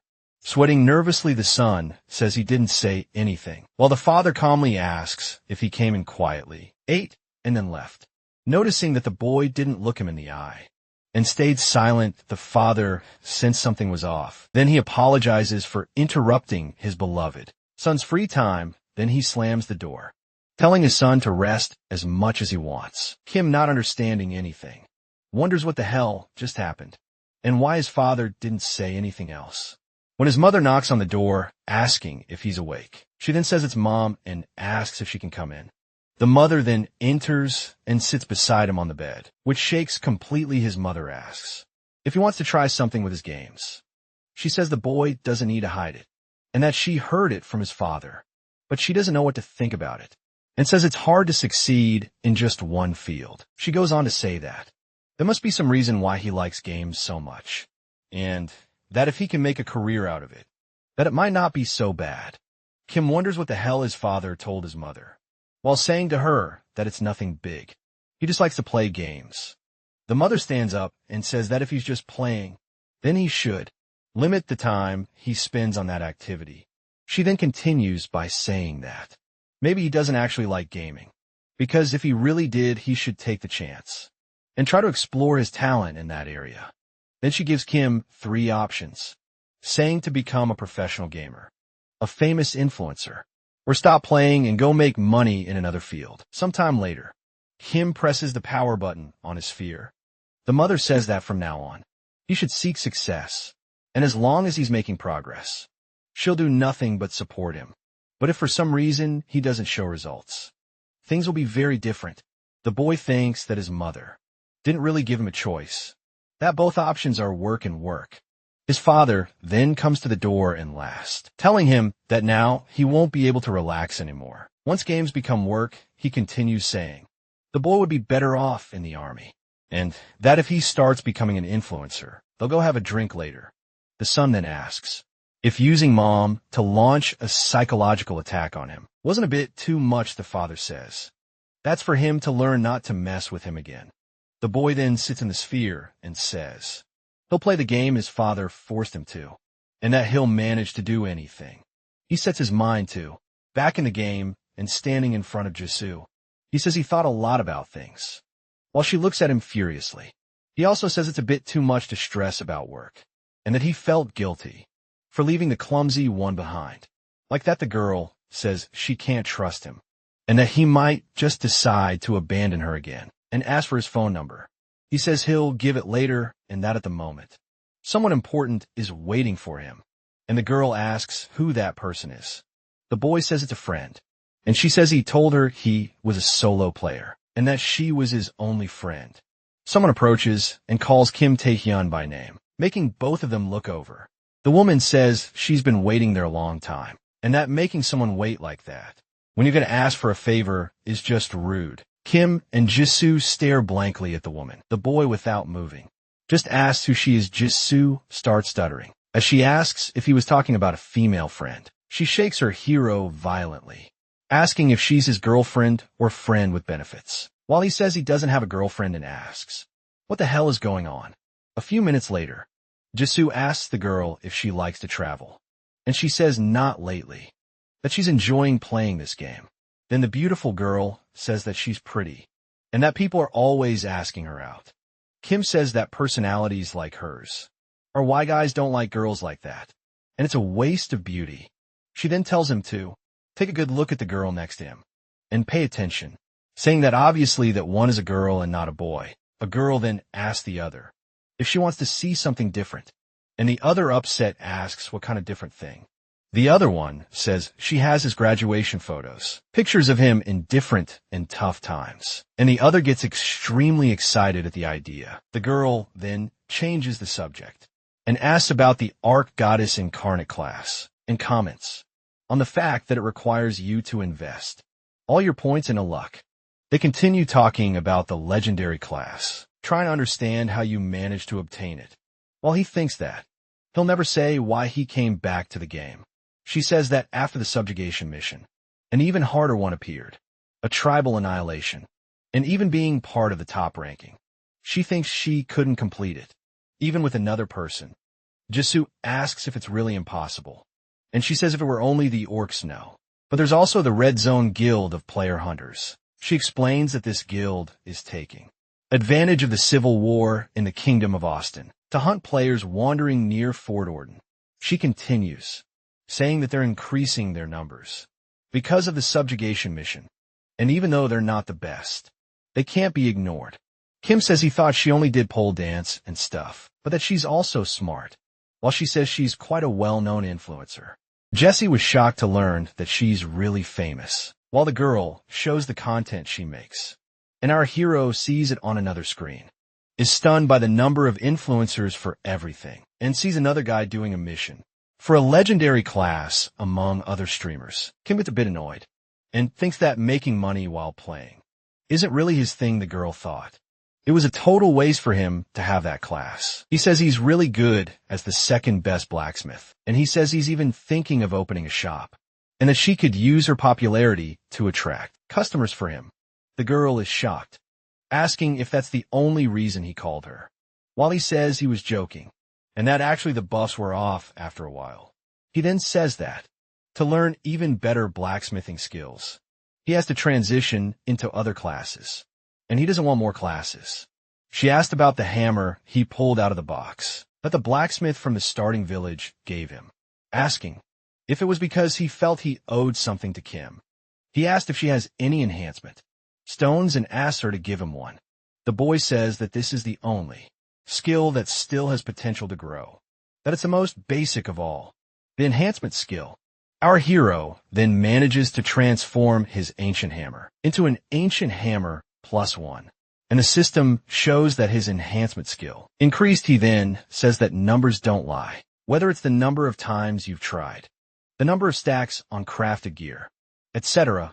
But if you fail, we then see a browser screen open on a popular streamer's channel, showing a live stream of someone saying they're going to attempt a legendary enhancement. The blacksmith Lucas thanks the guild members and viewers for donating a massive amount of enhancement stones and probability increasing items. He then says that the chance of successfully enhancing to +7 is less than 1%. Lucas thanks everyone again who's there, taking part in that gamble with him, and that without them, he wouldn't be able to keep going, and we've given up. Blacksmith Lucas then thinks that it's too easy. That way, he gets to enhance his own gear and his skills without spending his own resources. He then prepares for the big moment, where he'll become more than just a game icon, but ascend and become a symbol for all blacksmiths in history. So hammering a cheap leather shoe, he finally manages to put the equipment at +7. Lucas waits for the system to notify his achievement as the first person to reach +7 on an item, but nothing happens. Meanwhile, the people in his chat go wild, asking what happened and why the legendary tag didn't appear. He is in shock and asks himself what happened, understanding nothing elsewhere.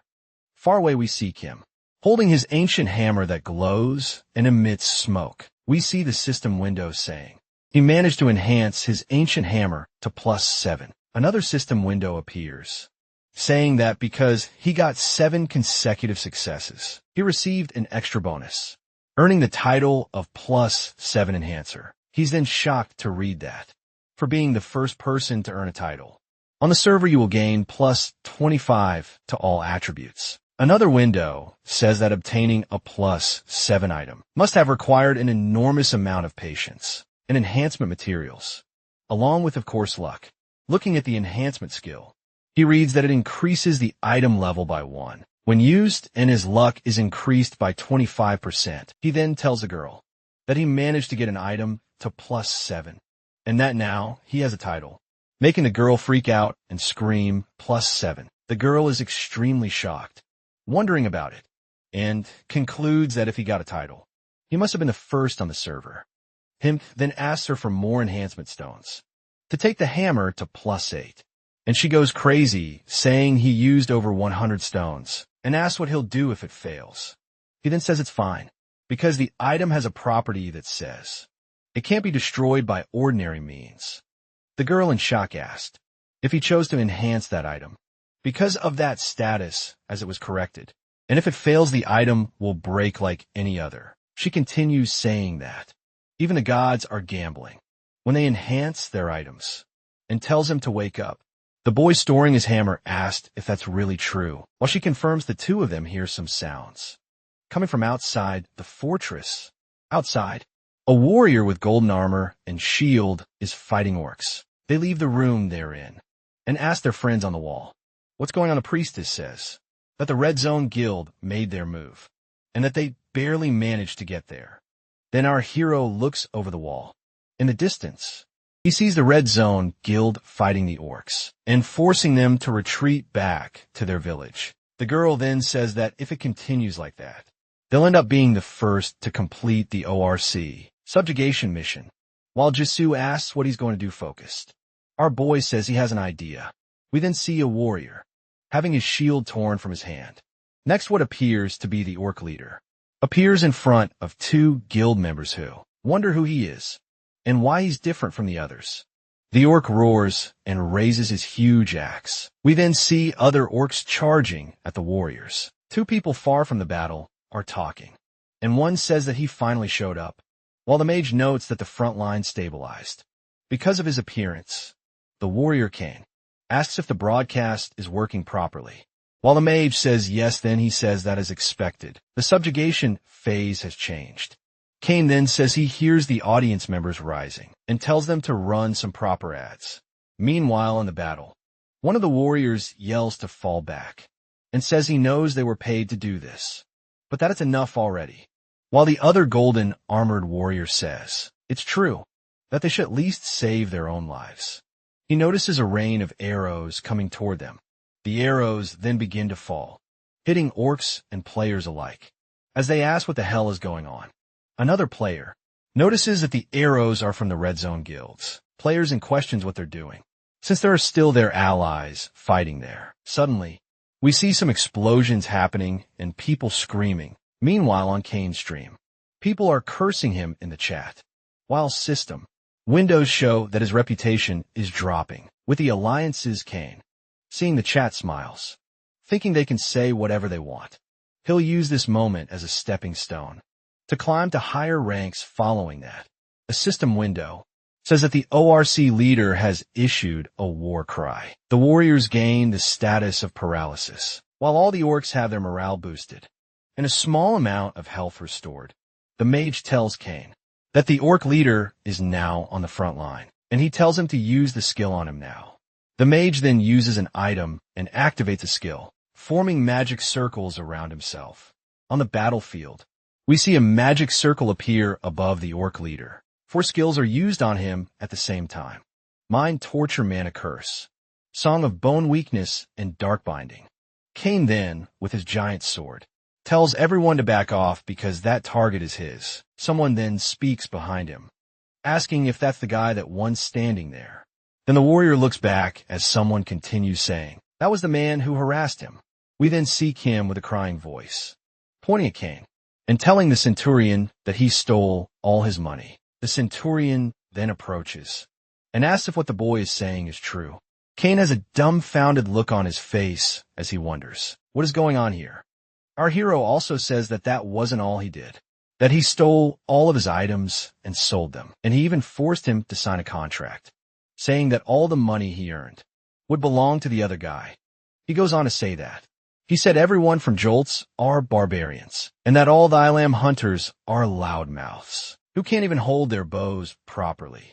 Kane starts shouting that he's never seen Kim in his life, and is interrupted by the NPC saying he'll tear him to pieces. The city's NPC guards surround the group with spears pointed at them. Then Kane asks if he really believes something that Kid is saying. A system message with a quest appears for Kane, saying that if he doesn't want to be arrested, he could try to persuade the guards. He's shocked to see the system window with the mission. The woman then says that he thought so hard, only for it to end with that dumb plan. And Jisoo says he's much smarter than he looks, and that the idea in the end was great. Next, we see a system window saying the persuasion failed, and we see everyone in the group with their hands cuff the chat on his stream comments and laughs at Kane for being arrested, along with his group, saying that after the cowardly act he committed. It's almost like Karma, the woman, then looking at Kim, says that he really is a guy full of tricks. The two of them then run off, while he asks the girl to cover his back. And she says, it's been a long time since they fought side by side, like that through Kane's stream. People recognize the woman as Sayu and tell her to get rid of the ugly guy next to her. Sayu, extremely skilled, dodges strikes from one orc while hitting another. Then we see her dancing between 4 orcs, dodging and landing fantastic blows. She then stops with a thud on the ground, as we see orcs flying around her. Looking up, she sees one of the cameras filming her. The girl then blows a kiss to the cameras, sending Kane's stream audience into a frenzy. Then the orc leader locks eyes with our boy. He says he can sense divine powers coming from Kim, which surprises him. While Kim wonders how he knows he's an incarnate, the leader says he has the best eyes and ears among all the orcs, rushing quickly toward our hero.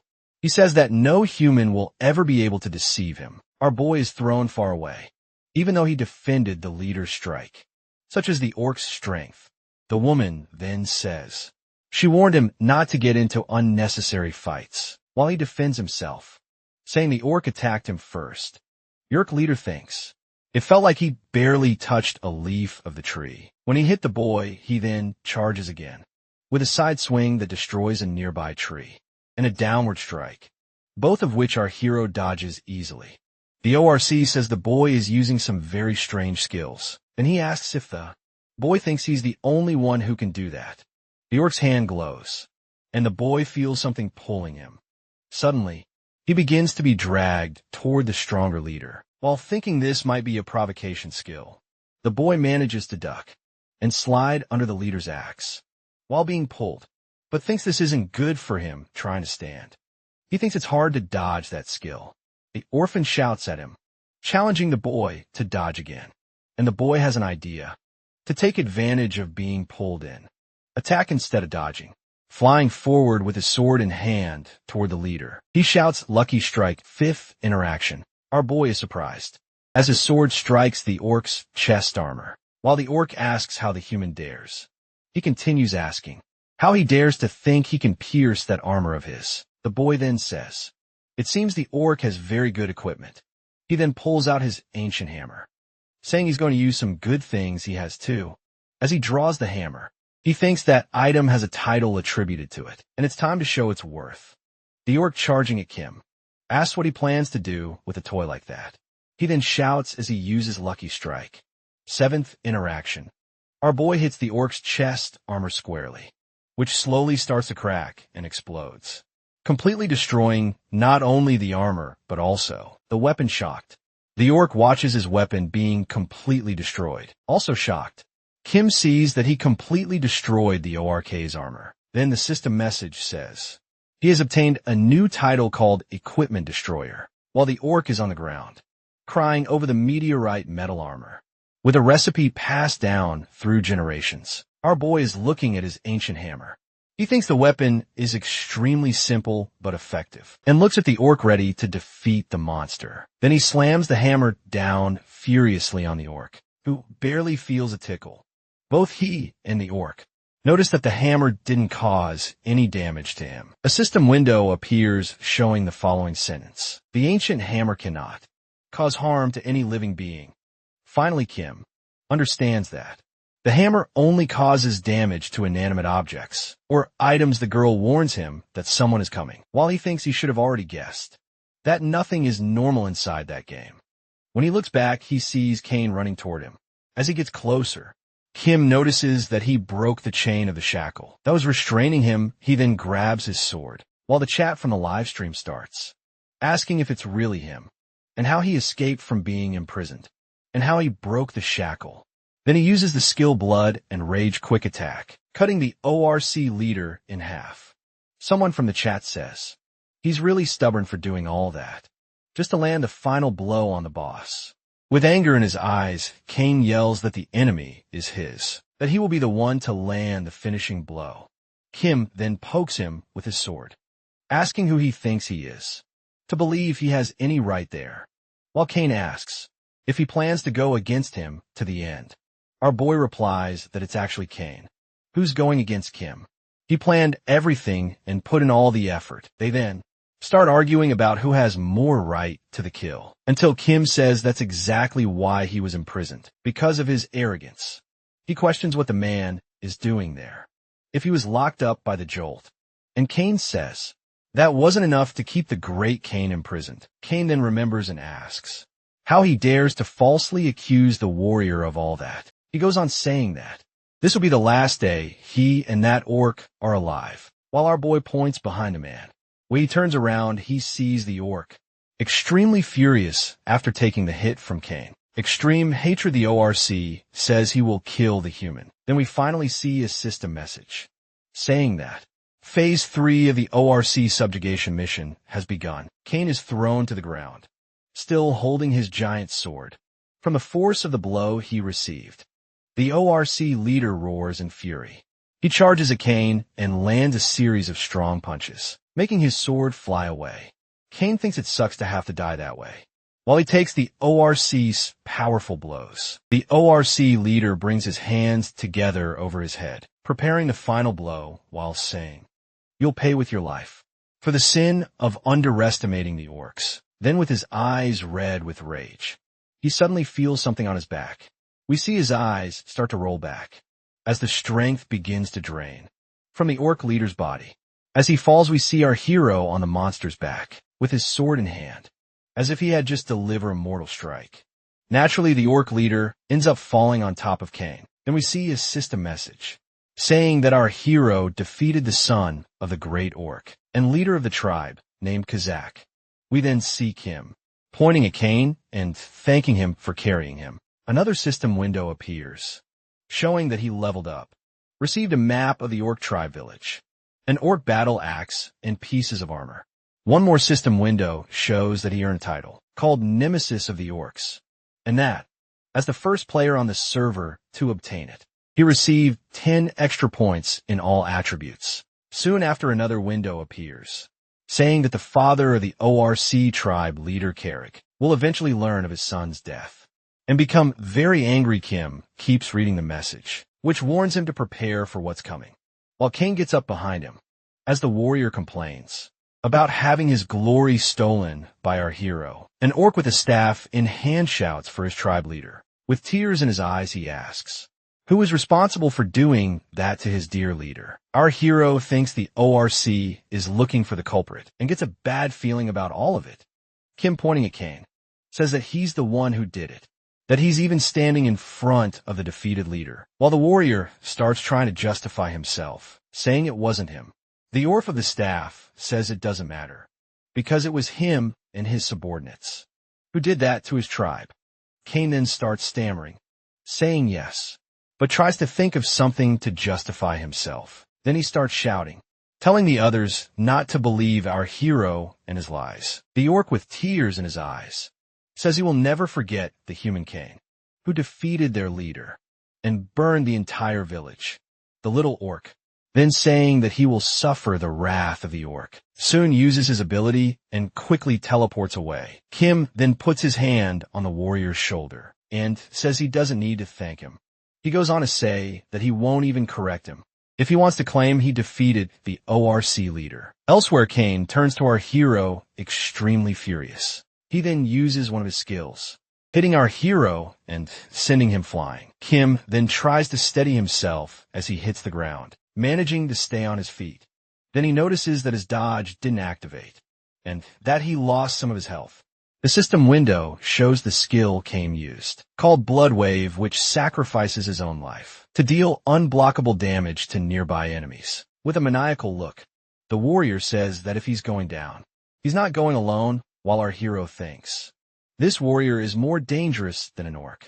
Kim starts shouting and desperately points for Cain to look behind him. The warrior says he won't fall for our hero's tricks again and doesn't turn around. However, after thinking for a moment, He remembers our hero wasn't alone, and that it might actually be something behind him. So he starts to turn his head. As he turns, he sees the influencer doing the little dance for the live stream. Hypnotized, he keeps watching the influencer dancing for the camera. In front of her, she tells the audience not to waste time watching Kane's stream and to follow her, claiming hers always the most watched, and asking them to follow and leave a like. The warrior is mortified upon realizing he's been tricked again, while Kim appears behind him with a prepared strike. And of course, our hero defeats Kane after fooling him a second time. We then see our three heroes celebrating the system message that shows they completed the orcs' subjugation mission. Next, we see the fortress while loud sounds are heard. Sounds of celebration. The soldiers blowing horns and people cheering happily. Sean and the shield warrior congratulate Kim as he passes by them. Jesse says goodbye to Saya, telling her they should meet again in the future. The girl then turns back and asks what our hero will do next. He then says maybe he'll go back to killing rabbits. Returning to the place where the rabbits used to appear, he sees that none have returned and wonders where the heck they're hiding. An old man then approaches our hero, asks for permission, and says he feels they've met before. Kim immediately stands up and says he doesn't know him and that he's not giving him any money, while the old man says he's not after money. Then, the old man lowers his voice and asks if he is Arceus. Our hero asks again who the heck he is, and where did he heard that? A mission appears on a system screen, informing that the gambler film is always believed in Arceus, even without gaining anything from it. It continues by saying, he convinced others to believe in Arceus, has no temples or followers, and ask him to follow and meet the other believers. After reading it, Kim understands that this mission is from his legendary class. He then tells the old man that he's kind of right. The old man then bows before him and says he spent his whole life searching for his god, while Kim tells him to stop, that it's embarrassing. Jisoo appears, walking nearby, and tells her hero she's back. He then asks her what reward she got from the mission. She says she got that armor and some skills. She continues saying that he liked the fact that she completed the mission so much that he praised her a lot. Kim thinks that all he got was a beggar as a follower, and that anyone looking at the two would think she's the one with a legendary class. Not him. The girl then asks who the old man is, and he says it's an NPC who came to give him a quest. The old man then says he will guide him to the place if he wants. Our hero then asks where the others are, and the old man replies that it's in the kingdom of Italy. He then asks if it's very far from where Jesus' mission is taking her. She says it's no problem, that this time she'll help him, while our boy asks if she received her next quest or not. The girl replies yes, and our hero asks where she has to go, and sadly Jisoo replies that it's in the area around the Kingdom of Salts. Kim asks why she's following him, and the girl says it's because he helped her, and she wants to return the favor. But he says he only helped her because he had nothing better to do at the time. The boy says that she already has her heroic class, that she has her mission, and tells her to go and do her best, that he'll be fine. Girl then thinks for a moment, eyes tearing up, and asks if they can meet next time. Kim, embarrassed, tells her not to say it like that it's just a game, and they can get in touch whenever they want. Then going with the old man, he says goodbye to her. We see snow-covered mountains in the background. Next, we see the old man on a horse, and our hero being carried in a cart. The old man looks happy and content, while Kim looks irritated and bored. He remembers Felma saying he would guide him all the way, and that he would have to worry about a single thing.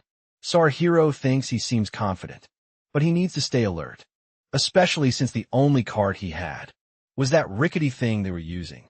Then two system messages appear, saying that the left wheel of the cart is about to break, and that he should stop to repair it.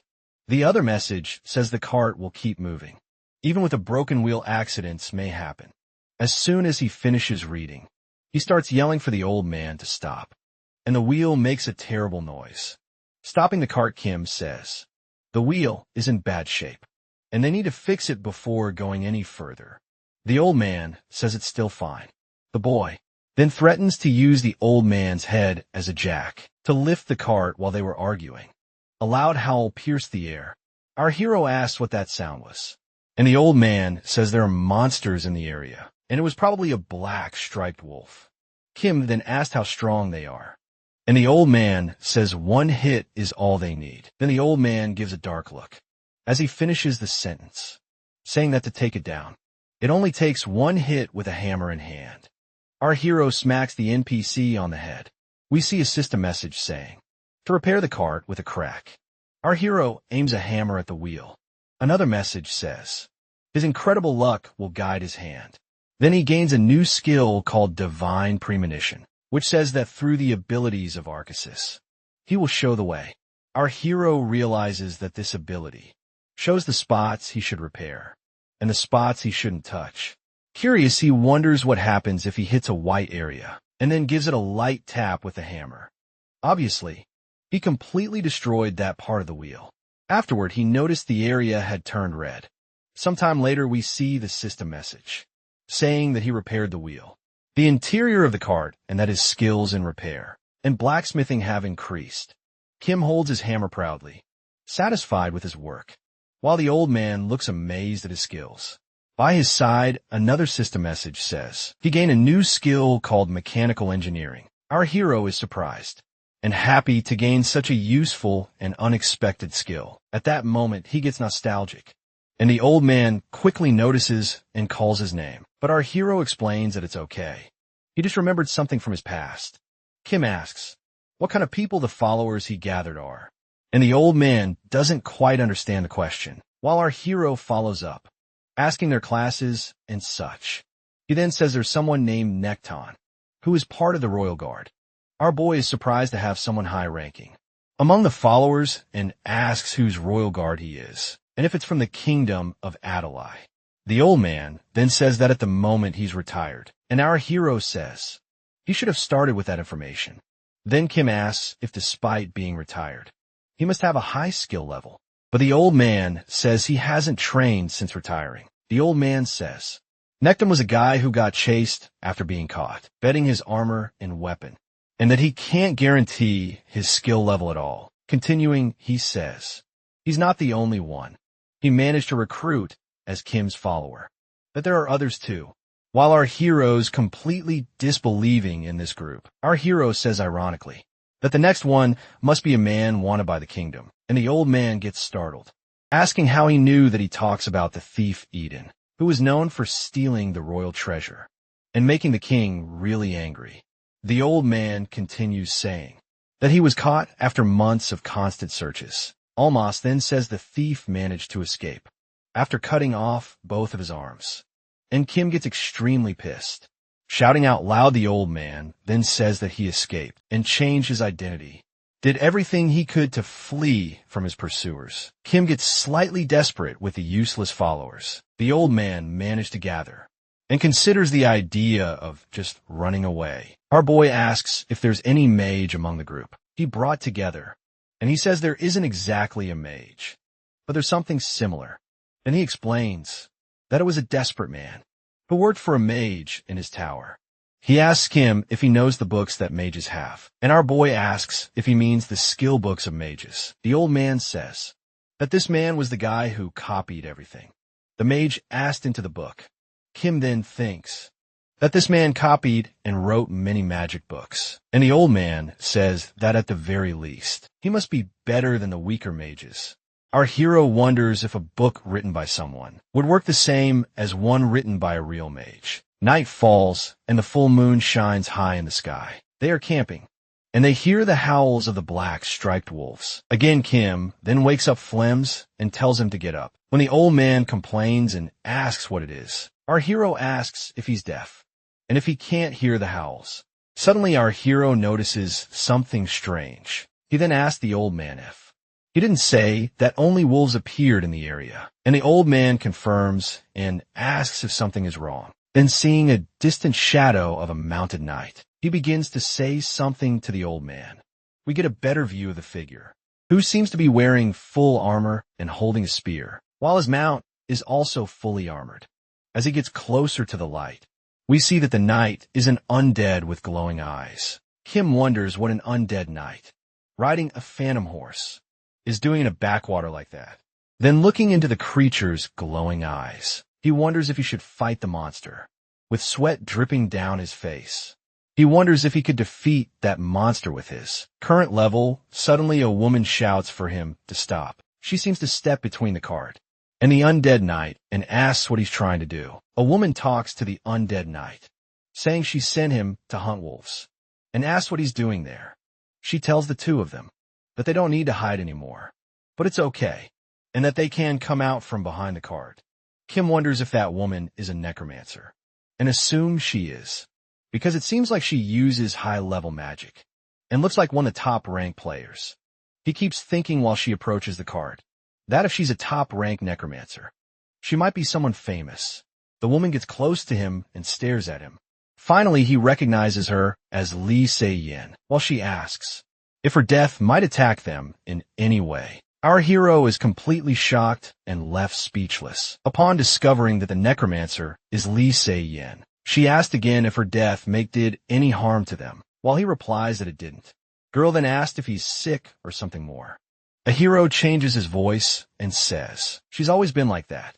The old man then asked why he's acting strange, and why he's not arguing with that woman, using his usual bad mood and mercilessness, while Kim thinks that if it weren't for the mission, he would throw the old man to the wolves. He stomps on the NPC's foot, while the old man apologizes and says he doesn't want to die. The girl then says she sent that knight to hunt the wolves in the area, but somehow he got off track, and she asks if he's a blacksmith. She says he can relax, that she doesn't intend to attack him, and that he doesn't need to be so nervous. Clearly nervous, our boy, still using his new voice, says he's not nervous or anything. The girl then asks if he recognizes her from somewhere, and our hero says he's never seen her, while she says that if he watches her live stream. See, she's not a bad person. She then asks if the boy is traveling alone. He says yes, and she questions if she's making him uncomfortable because he's responding strangely. Kim says that's not it, that he doesn't find her uncomfortable, while she notices he's not low level, and asks why he's not in a guild yet. Our boy says he prefers to play alone, and he remembers a player who was a lot like him, some guy named Kim Tae-yun. Sweating nervously, he stammers while asking who that guy was. The girl then says he was a solo player who played as a blacksmith in the previous game, and was really good at it, while he says that guy must have been amazing indeed. She then repeats again that the boy was truly amazing. Even so, she was the one who ended up winning the duel between them. The girl then says yes, she was the one who actually won, while our hero remains silent. The silence then lingers between them for a while, starting to get uncomfortable. He then says that he heard her the first time, and she says it's always good to emphasize that kind of thing, and mentions it was a very tough battle, and that she almost lost. The girl smiles and apologizes for talking too much about it, but says it was all just to say she met someone who reminded her of him. The boy says it's a nice story, but in the end what really matters is that she won, and it doesn't matter how hard it was. She says he's wrong, that she's going to fight him again, and when that happens, she's going to make him completely surrender. And she thinks about how he ignored her and just disappeared after the battle, as if it meant nothing. The girl says she's definitely going to find him in that game, and that when she does, she'll drag him into her guild. While our hero thinks about how much she hates him, she then says that, since it seems like he doesn't play that game, she should probably just drop it. And our hero agrees, saying he must have gotten scared by her presence there. The woman then says not to assume things about someone he doesn't know, while our hero says yes and apologizes for that. She then continues saying she has a feeling about him, that people who love games that much always end up playing again. Stunned, our hero wonders how she could possibly know that, while she keeps talking, saying that if by any chance he ever showed up to play that game, she swears that our hero stopped paying attention, and just imagine all the horrible things she was saying she'd do to him if he showed up. Calming down a bit, she says she's been talking too long about herself to someone she doesn't even know. Then she realizes she didn't even ask his name, and asks if he can tell her. He starts to say that his name is Kim. She then turns around, already guessing what he's going to say. While he finishes by saying his name is Kim Dahyun, the girl laughs and says, the names really are quite similar, and tells him that if he ever sees her live stream, say hi in the chat. She then uses a skill and says she must get going, vanishing from his sight, obviously. Our hero falls flat on his butt. After such an intense encounter, the boy thought that at the very least, she'd be one of the people who wouldn't be mad at him. Naturally, the decision. He makes this to hide from her as much as possible. They spend a few more days traveling, passing through a forest, and moving through rocky terrain under the rain. Finally, they arrive at the top of a hill. The NPC turns and asks if the trip wasn't great, while Kim says, the only one who had fun on the trip was him. Then the old man says, they've arrived at the place he promised. The city of Zanoma below. Looks like a large city with a castle at the center. An elven merchant in the city says, he's selling silk clothes, made by the rare weaver class, for only 50 silver coins elsewhere. Someone's asking for a group to finish a cooking quest. Well, another says you need at least level 3 in cooking. For that, he keeps walking with the old man, while the commerce around him continues bustling. Blacksmiths selling their buffs, sculptures being sold, and so on. Kim feels a home, thinking that now this is a city like he knows. The old man then asked him to follow. They had arrived at the gates of a large house. Our hero then asked the old man if he's saying they're supposed to enter that huge house. Then the old man says no, and calls him into the alley beside the house. Our hero says that's what he thought, while the old man asks what he said, and the boy replies, it's nothing, and tells him to just go in already. The old man then opens the door and tells the boy to come in. An old, white-haired warrior shouts Felma's name and asks where the hell he's been all this time. He shouts, saying he hadn't seen Felma's in several days and was worried he might have died, while Felma says he didn't die and that he should welcome their guest. The old man introduces him as the being they search for their whole lives, while Kim thinks that dump could collapse on his head at any moment. Without patience, he says yes. He's the famous Arceus, but asks them to just call him Kim, while the warrior kneels and says, it's an honor to meet him. He then sits at a table, crosses his legs, and asks them what exactly he's supposed to do there. The old man says he must grow his divine power, and that just being incarnate won't make things resolve on their own. He continues saying he must gain power as a god, thus receiving the power of Arceus. And Flems kneels and asks if he may have the honor of creating a religion and leading the followers in the name of our hero. Kim, startled, quickly says no. No way. The NPC asks, why not, while Kim says that if someone is going to create a religion and act as pope in his name, he wants to choose someone more worthy of the job. The old man gets offended and cries, saying he did everything to gather the followers, while Kim says he should have tried way harder. Our hero yells at him to back off, while the old man cries and calls out Kim's name. The warrior tells him to stop crying, and that if it's Arkansas's will, then his followers will simply have to accept it. He then says there's no one besides Felms, who searched for him for so long and worked so hard to gather followers. While the old man gets emotional, Kim says fine, he'll think about the Pope matter later, since they have more important issues to handle first. And he says they call it religion, but have no temples and no religious order, and asks if they even have more than 10 people. The old man laughs and says he probably doesn't realize it yet, but numbers really don't matter. Clearly the old man was talking nonsense, since he was knocked out and fell to the floor, while the warrior says they truly can't call themselves a religion yet. The warrior continues, asking our hero if he knew that in the past, another person was born as an incarnate of Arceus, and among the ancient texts he and Felmus found, they discovered a prophecy written by this former incarnate. This prophecy said that in the future, there would be another incarnate who would create a new religion and form a new religious body with his followers. Kim then asks if either of them has ever fallen for a pyramid scheme before, since both are clearly addicted, and that he feels like he's owed a cut of the money.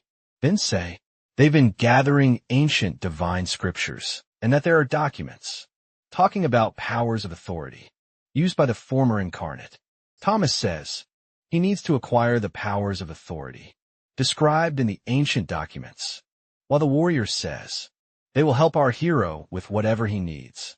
Next, the system window says he completed the mission. Incarnate of Arceus, another system window, informs that his divinity increased by 50 and that he received another title, being the first on the server, gaining 10 more in all stats. Another window shows a warning, saying that due to his divinity, people from other religions will now begin to recognize him. In his religion, our hero becomes worried about the part of the message that says they'll recognize him. Out of nowhere, our hero then asks where the ancient scriptures are right now. While both of his followers look surprised, and silence takes over, he assumes they don't have anything, and asks if there's not even a single page left. And the warrior says they were all scattered. Felmas then yells that there's one very close by now, and our hero asks where it is. He says there's a document in a nearby casino, while Kim wonders why there would be an ancient document related to Arceus in a casino. The old man then explains that they had it, gambled it, and unfortunately lost it. Then they return to that huge house, next door to where they are. And our hero recognizes it immediately, observing the people around. He says everyone looks rich or noble, wonders why there are more guards there than at the actual palace. A warrior walks out from inside the gates and asks if it's really them again, and why they keep hanging around there, with no money at all. He then says it doesn't matter how much they beg. He's not giving their ancient document back, and that they should leave as soon as possible. The old man whispers to Kim that his name is Lupo, and that he's the chief of the guard in that area. And a veteran warrior, our hero, then says he's not there to beg or plead, that he's there to wipe them all out. The warrior then, face to face with our hero, asks who the hell he is. Something then catches the attention of both the warrior and Kim. Lupo puts his hand inside the chest plate of his armor. He then pulls out a red, glowing stone and is left speechless. Immediately, kneels and begs forgiveness for having been so rude. Lupo asks them to follow him, because someone wants to see him. Our hero follows Lupo through the gates, and into large halls. Someone says that artifact is something used to detect special people with exceptionally powerful luck. A peculiar item used to find people to work in their casino, or to keep an eye on problematic customers. But that was the first time the stone not only glowed, but also turned blood red. Then she says it's true that he is the incarnate. The old woman introduces herself as McKinney, the greatest merchant in the city of Zenoma, and in the future the person who will have the entire continent in her hands.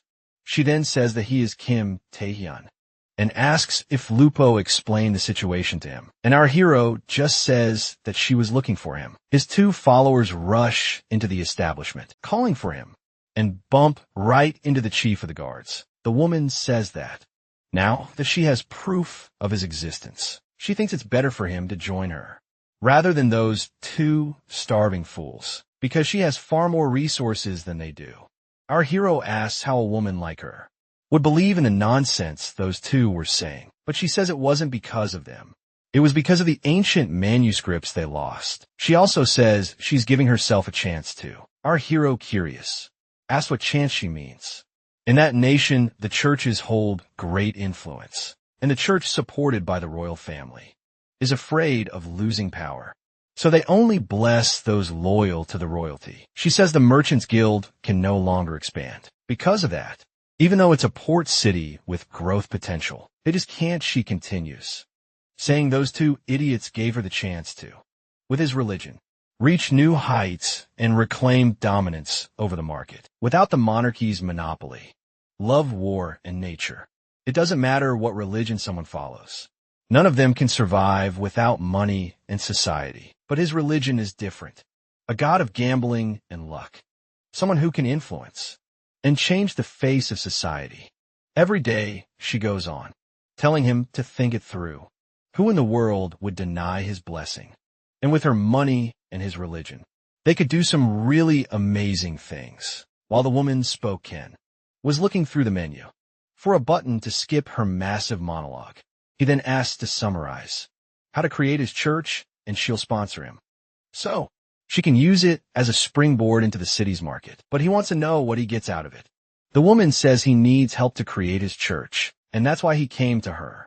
But he asks what she'll do if he decides not to create a church. She's starting to sweat, asked if he's joking. Kim then says she's the one joking. After all, he's the incarnate. He's the one who decides whether or not to create churches. And who's she to tell him what to do? He continues, saying his life is just fine the way it is, and that she's the one who needs his help. She's the one who should worry about tripping in the street. Not him. The old woman tells him to stop playing and admit that he planted those two there to execute his plan, but he says she's mistaken. He had no plan at all. She then reveals the ancient manifesto and says he's after it to gain his authority, power, and through it rebuild his religious body. The boy then thinks that must be the famous document and says he's just someone who came to bet whether or not it was a good idea to acquire that document. Mad. To him, it didn't matter. He goes on saying working with those two idiots sounds more fun than working with her, since at least they don't have plans to screw him over in the future. Then turning his back and walking away, he tells her to have a good life and apologizes for wasting her time, but she shouts for him to wait. She then asks what he wants and what he needs, while our hero gives a mischievous smile. Looking back, our hero smiles and says that she finally wants to talk. Then he says they can help at the beginning, but in moderation. Our boy takes the manuscript from her hand, saying she is a terrible merchant, that she must follow the basic principle of giving and receiving something. In return, the boy says he might not even be able to fulfill everything she expects of him, but that she is willing to give everything for that piece of paper. He then establishes the kind of relationship he wants to have with her and asks if the old lady will cooperate or not. She shakes his hand and accepts our hero's proposal. The system window shows the information that he became an ally of the Merchants Guild and that his fame increased by 100 points. Then opening the scroll, he thinks he wants to see what that so-called authority power is that he heard so much about. Kim is surprised when he opens the scroll's receptacle. A message appears saying that he has a class quest to follow in the footsteps of the former incarnate and obtain the same powers Archistus could use. And he sees a mark on the map, pointing to an isolated island. The old lady then says it's not just an ordinary island. The island is surrounded by really strong pirates, and the kingdom has ordered countless times for them to be eliminated. But no one has successfully returned from the mission. Kim asks if even the city's soldiers were defeated, and she says yes, because the island itself seems like a massive, impenetrable fortress, and that he would have to see it to understand. Our boy thinks that an impenetrable fortress surrounded by water could be very useful, while telling her that to celebrate this special day, he needs her help. A boy wearing a monocle asked if he was recommended by Lady McKinney, and what he needs. Our boy says he wants to learn everything about making clothes. From beginning to end, everything he can learn. He wants to learn some people sitting at tables watches. The leader of the Weavers Guild receives our hero and invites him, and many people begin questioning why the leader brought him inside, while some wonder if it's a new event or something like that. The crowd starts to wonder if they haven't seen him somewhere else before, maybe on TV and such. While he thinks that the subjugation quest made him famous, we then see his system window saying that he must start by making a robe for an apprentice mage. Another message says that due to his high luck, he received an additional bonus, and because of the divine premonition, he gains extra crafting points upon completion. The system informs that he crafted a very high quality apprentice mage robe, and the guild master praises him, saying it is very impressive. The master begins try to convince him to join the Weavers Guild, but our hero cuts him off, saying he doesn't want to, and asks where he can learn to make other types of clothes. He then leaves the Weavers Guild, and Lupo asks him if he just did what he planned to do. Next, our hero asks him who is the best chef in the whole city of Zenoma. Instead of answering, Lupo asks when he intends to go to the pirate island, and laughing Kim says everything has its time. Then we see a chef flipping a piece of meat in a pan, while asking our hero if he really wants to learn how to cook. Lupo gets upset, asking if he plans to open a restaurant. Introduces the chef as Christopher Poo, the only 3-star chef in the kingdom in the city. We then see the chef with a fish in his mouth, saying it's wonderful, and that he can feel as if it's alive, and can taste the salt of the sea. Kim, in the background, says that the fish is indeed alive, because he hasn't started cooking it yet. A steak is in the pan, while Chef Christopher praises Kim, and asks who he learned from, and our hero says he learned a bit here and there. Lupo looks sideways with no emotion in his eyes, while the chef lavishes praise on our hero, asking if he has the hands of God, or something like that. Then he can't resist and takes a bit to taste, and thinks that it really is delicious. The chef then says he will teach him everything he knows, while Kim is very happy. But Lupo says they have to capture pirates, not learn every profession. The system informs that Chef Christopher's dream was to be the king's personal chef, but that if he can't reach such heights in life, may his apprentice do so. Another message says that the chef saw potential in him and would like to teach our hero so that he can become the palace chef. Lupo looks at Kim and asks if he's really thinking about doing that. He asks why not, since the title of palace chef has a lot of prestige, and the warrior tells him to learn how to prioritize things in life. Sometime later, Lupo is taking our hero up a staircase in a poor part of the city. Kim questions the warrior because he said the dwarf was a famous mechanic and asked why he lives in a place like that. And Lupo says it's because of the incident. Our hero asks what incident that was, while the warrior explains that a gift he was going to give to a noble exploded, and after that no one wanted to hire him anymore. Our boy says it's not a problem. After all, a bomb is made to explode anyway, while the warrior disapproves of Kim's humor. Arriving at a house, Lupo knocks on the wooden door. Dwarf answers the door, asking who's knocking. Kim points to the dwarf and asks if he's the famous Maxwell. And the warrior says yes. Our hero begins his speech, saying that he heard he was an excellent mechanical engineer and all, when the dwarf tells him to go away and slams the door shut. Kim persistently knocks on the dwarf's door again. The dwarf and tells him to stop being a pain, because he has no plans to teach mechanical engineering to any human. He starts saying for him to stop bothering and get out of his sight, when Kim pulls out a bag of gold and starts pouring coins on him. Maxwell is left speechless, seeing the money falling in front of him. He then kneels before our hero and says he'll teach anything he wants, while the warrior judges him, saying he has no dignity at all. Our hero says there are things much more important than gold in this world, and Lupo asks what that would be. That is surprising no one. Kim says that more money is more important. He then says that if the money is not enough, just give more money, until the person eventually gives in. Lupo asks what if the person still doesn't accept, and our hero, smiling happily, says, then you just don't have enough money. Some time passes, and we see a system window showing the properties of a bomb our hero created, while another system message describes how dangerous bomb making is. Our boy is juggling some of them, and Maxwell almost has a heart attack. A message says that with his luck, the chance of spontaneous explosion decreases, and that he can use divine premonition to reduce it even further. Next, he manages to create an item called Black Bomb, which has a very low chance of exploding. And Maxwell praises it, saying it's very good. Throwing another bag of money into the dwarf's hands, he says that if he wants more money, we should go to McKinney's shop and look for him. Leaving the mechanical engineer's house, Lupo asks if there will be more detours in their route, and our hero says just one more. He then says it's about his gear, and that he doesn't intend to fight pirates with beginner equipment. Our hero then goes on a shopping spree and equips the Wanderer set, gaining numerous bonuses and stats. Lupo thinks that he picked the most expensive items from a most expensive shop and still upgraded the gear.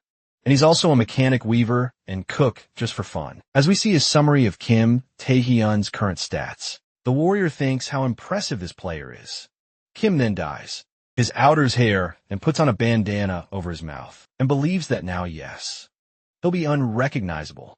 System message says that the bandana despite being simple, shows signs of the creator's mastery. He looks at the warrior and asks if now he looks cool. Lupo then says he looks like a robber. Kim says the preparation is over, and now they just need to pick up a few people, while the warrior wonders who that would be, and he just says to follow him. Someone shouts, "Is there any priest willing to clean the graveyard where ghosts appear? Because we have 2 tanks to guarantee your safety." Without worries, a level 34 blacksmith offers sharpening, repair, and rust removal services, as well as tanking with his heavy armor. In dungeons, our hero greets everyone with enthusiasm as he introduces himself to form an adventure party and collaborate in future missions. On a beautiful morning, he shows up, excited and ready to propose something new to those interested in his skills. Something unexpected happens, and everyone wonders if it's a new quest suddenly appearing or some new event in the city. He asked if everyone is curious about his intentions and promises to soon explain the reason for his sudden excitement. Some impatient people ask him to get straight to the point, without stalling because time is valuable, and the doubts keep growing. Our hero then reveals that he has good news and wishes to introduce a special guest who will bring unique opportunities for everyone. Suspicion arises when he mentions a wonderful quest because it sounds like a scam. Central opportunities are rare in that city. He acknowledges the difficulty of earning gold and improving skills. While NPCs pressure everyone daily without mercy, the quest costs only 1 gold coin, which causes surprise and doubts about what kind of challenge will be proposed. He introduces a member of McKinney's guild and explains that the quest involves traveling by boat to an island with friends. On the island, everyone will show off their skills to the local NPCs in a fun and easy way, without complications or immediate dangers. Blacksmith chefs, artists, and musicians are welcome because the quest values creative talents, with no regrets for participants. Lupo questions Kim's actions, and he clarifies that he is solving the pirate problem in an intelligent and strategic way. The pirates are strong, and there are doubts whether the group will be able to face them without retreating once they discover the true danger. Our hero calms the warriors, stating that there will be no combat because the solution involves strategy, not brute force against the pirates. Pirates are also human and living isolated on the island. They must miss certain things. Besides, you can access the island's basement with the right authorization. We'll fill the boat with bribes and alcohol, as well as delicious food to please them. Then we'll free the people and get them to work. Lupo asks if Kim is suggesting that they help the pirates strengthen their stronghold, and he says yes, and the warrior says the whole point is the exact opposite. Our boy then asks why they couldn't help them, and the warrior says it's because they're pirates. But that justification sounds weak and hesitant. Kim asks if they're a merchant guild, and says that if the customer pays, it doesn't matter if they're pirates, while someone protests, saying they should keep their word. Our boy says to imagine if pirates become future clients, and asks if he would really never sell anything to a pirate. He then says he'll handle the negotiations. So get ready to contact the pirates.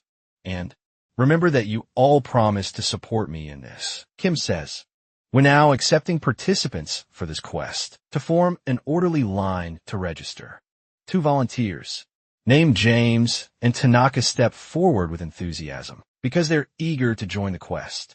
They discuss the trustworthiness of the merchant guild, and one admits his mistake because he realizes he was being too suspicious. The group then sets off toward the island with excitement, as everyone is committed to the mission's success. Kim and Lupo speak in secret because they plan to reveal the true destination only when they reach the pirates' hideout. Sometime later, Kim and the warrior confirm if the message was sent because they need to ensure the pirates will be expecting their arrival. Confirmation arrives by carrier pigeon, as the pirates have accepted the meeting, and everything is ready for the encounter. Our hero and the warrior feel intimidated because the pirates have a threatening appearance. The pirates throw a rope so they can climb aboard their ship. As Kim climbs onto the ship, He sees countless pairs of eyes staring at him. As he boards soon, our boy greets the pirates with respect, because he wants to earn their trust and help them improve their stronghold. The pirates obviously are suspicious of the intentions, because they question why they would receive help without hidden motives. Kim argues that they are unarmed and are merely workers who want to help. They explain that the merchant guild works for money and doesn't care whether the means are legal or illegal. Furthermore, they offer money laundering services because they know the pirates have treasures and need that. The pirates become intrigued and call their captain. Because the alliance proposal is unusual, they then introduce Captain Danielson, who surprises everyone with his appearance because he is more handsome than expected. The captain comments that he knows they find him attractive and that it's strange because merchants used to fear them. Our boy then argues that times have changed because the past doesn't define the present. He then reveals that they're in a slightly desperate situation, and that explains his motivation. Kim says it's a secret, but the lady lost a lot of money gambling, so they're here trying to recover some of her losses. The pirate leader laughs at the situation because he finds it pathetic that she lost all her money gambling. The captain then agrees, but warns that he'll be keeping an eye on them because he doesn't fully trust them. The system confirms the acceptance. As the alliance with the pirates is formalized, they celebrate the success. But someone still has a bad feeling because something seems off. An artist is painting a beautiful picture of the sea from atop the ship suddenly. She notices that the day seems to darken out of nowhere. Then she screams, asking what the hell that thing is. Everyone on board is stunned by the pirate ship because it's enormous and equipped with magical cannons. The pirate flag then comes into view and causes panic, as no one expected that sight. Sometime later, they organize the workers, as each group has specific tasks, but some are assigned to strange roles. A chef questions whether they should obey, because they feel betrayed, but recognizes the danger of rebellion. They then realize they've been tricked, as they are now prisoners disguised as allies. We see a blacksmith working on a sword sweating. Next we see several blacksmiths, one sharpening a sword, another working the bellows, and so on. We then see fishermen pulling in their nets full of fish, while others fish with rods. Weavers are working sewing tirelessly without mercy. We then see our heroes watching all the chaos they created. He reflects on the satisfaction of seeing people working hard, but questions if they're now slave merchants or something similar. The two top worried if they've been discovered, but believe their identity hasn't yet been noticed by the others. They explore the island and discover that the only passage from underground to the surface is through the entrance of an underground prison. Security is tight, and they debate if Lupo can infiltrate. But remember, they are a group of merchants, not specialized thieves too. Angry pirates pressure the blacksmiths to finish the armor repairs and complain about the pair's slowness. An incompetence and angry outburst against the pirates reveals discontent and built-up tension. As they work like slaves, they finally get to rest, but question why they must suffer so much. Even in a game that's supposed to be fun, exhausted from working so much. They joke about how their skills have improved after hours of continuous and repetitive effort. Surprised, they notice their levels rose quickly, thanks to the pirates' high-level gear. Seeing a unique opportunity for progress, one of them suggests the quest might be valuable. The other mocks him, thinking the fatigue has clouded his judgment. They complain about the suffering in the game, but acknowledge that this rare chance to gain fast experience shouldn't be wasted. They try to stay positive despite the difficulties, and a colleague praises their resilient mindset. In the face of challenges, they're surprised by our hero, who seems to have heard everything. They said earlier, the intruder praises their way of playing, but they become suspicious and deny saying anything relevant or compromising. He offers a special deal, but they respond with disbelief, accusing him of traps and lies meant to manipulate them. A pair of pirates bid farewell to another, praising the fine work they've been doing. The two blacksmiths catch the attention of the pirates and say they just arrived, while one of the pirates asks who they are. They ask if they can repair some of their equipment, while our hero hides behind a rock. The pirate then asks what equipment. As our hero activates his stealth skill, the boys then say if they don't want it. That's fine, while the pirates comment on how nice and polite those two are for offering their services like that. While one of the pirates says, "You really have to focus on work if you want to become someone in life." Our hero sneaks through the gate, making noise as he descends into the prison. The two blacksmiths whisper if that noise was the thief going down, and the other says it was 100% him. Our boy reaches the prison and hears someone screaming, begging to be let home. As he passes by his cell, he sees someone asking not to be hurt, while another voice yells at them to shut up. He keeps walking as he hears phrases, telling others to work faster if they want to eat dinner, and others saying, this is why they have to look for labor elsewhere. Kim thinks this is why the negotiation was so easy, because the workforce they already had wasn't enough, and that's why they needed their labor. Our hero then comes across another gate, and another path leading deeper into the island. He wonders how far he'll have to go, into the depths of the island. As he descends, he finds himself in a well-lit and tidy hall, and wonders what kind of place that is. He keeps wondering as he explores why there would be such an extravagant place beneath a prison floor. Someone suddenly asks who's there. Scaring our boy, chubby drunk man comes out, saying he already warned not to make noise while he's taking his afternoon nap. He then looks from side to side, but can't find our hero, who is hiding behind the door. The little man then turns the other way and talks to himself, saying he might be hearing voices. He goes back to his room and wonders what he should drink this time, and notices the bottle is empty, as Kim quietly sneaks into the room, while the chubby man says he should order more.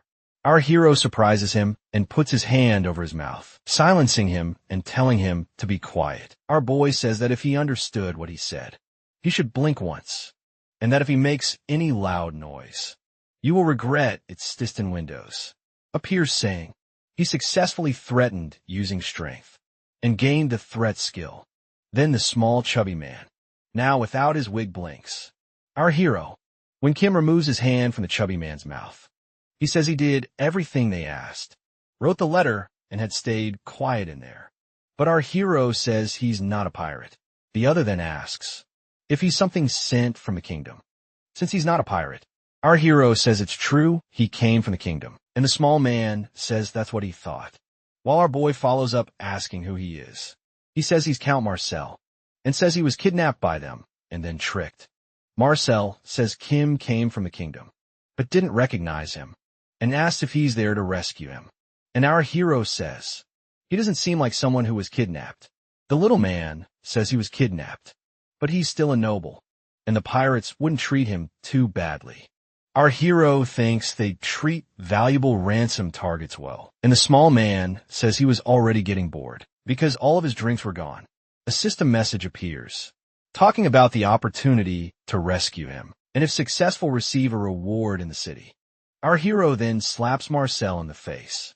The small man asks him why he did that, while our boy says it's because he's annoying, getting extremely angry.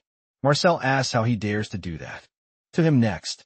Kim asks what he'll do now that he's been slapped, while the little man says he'll call the guards. Our hero grabs him by the collar and says they're not guards, but the pirates who kidnapped him, and tells him he's got things confused, placing his hand on the Count's face. Our boy says that if he really wants to call the pirates, and he'd better make sure his tongue gets ripped out before that happens. The system then says he successfully threatened the Count. A new message pops up, saying he gained the intimidation skill. Our hero thinks that he keeps gaining weird skills. Leaving the Count's room, our hero says that if he hears that the little man told anyone he was there, he'll regret it. The boy then, taking a deep breath, thinks he already has too much on his mind to balance and shouldn't make his mission any harder. After all, when he stops to think about it, he can't go anywhere else now except forward. Our hero stands before a giant, an extremely well-built door, but the lock is magical and can't be opened through normal means.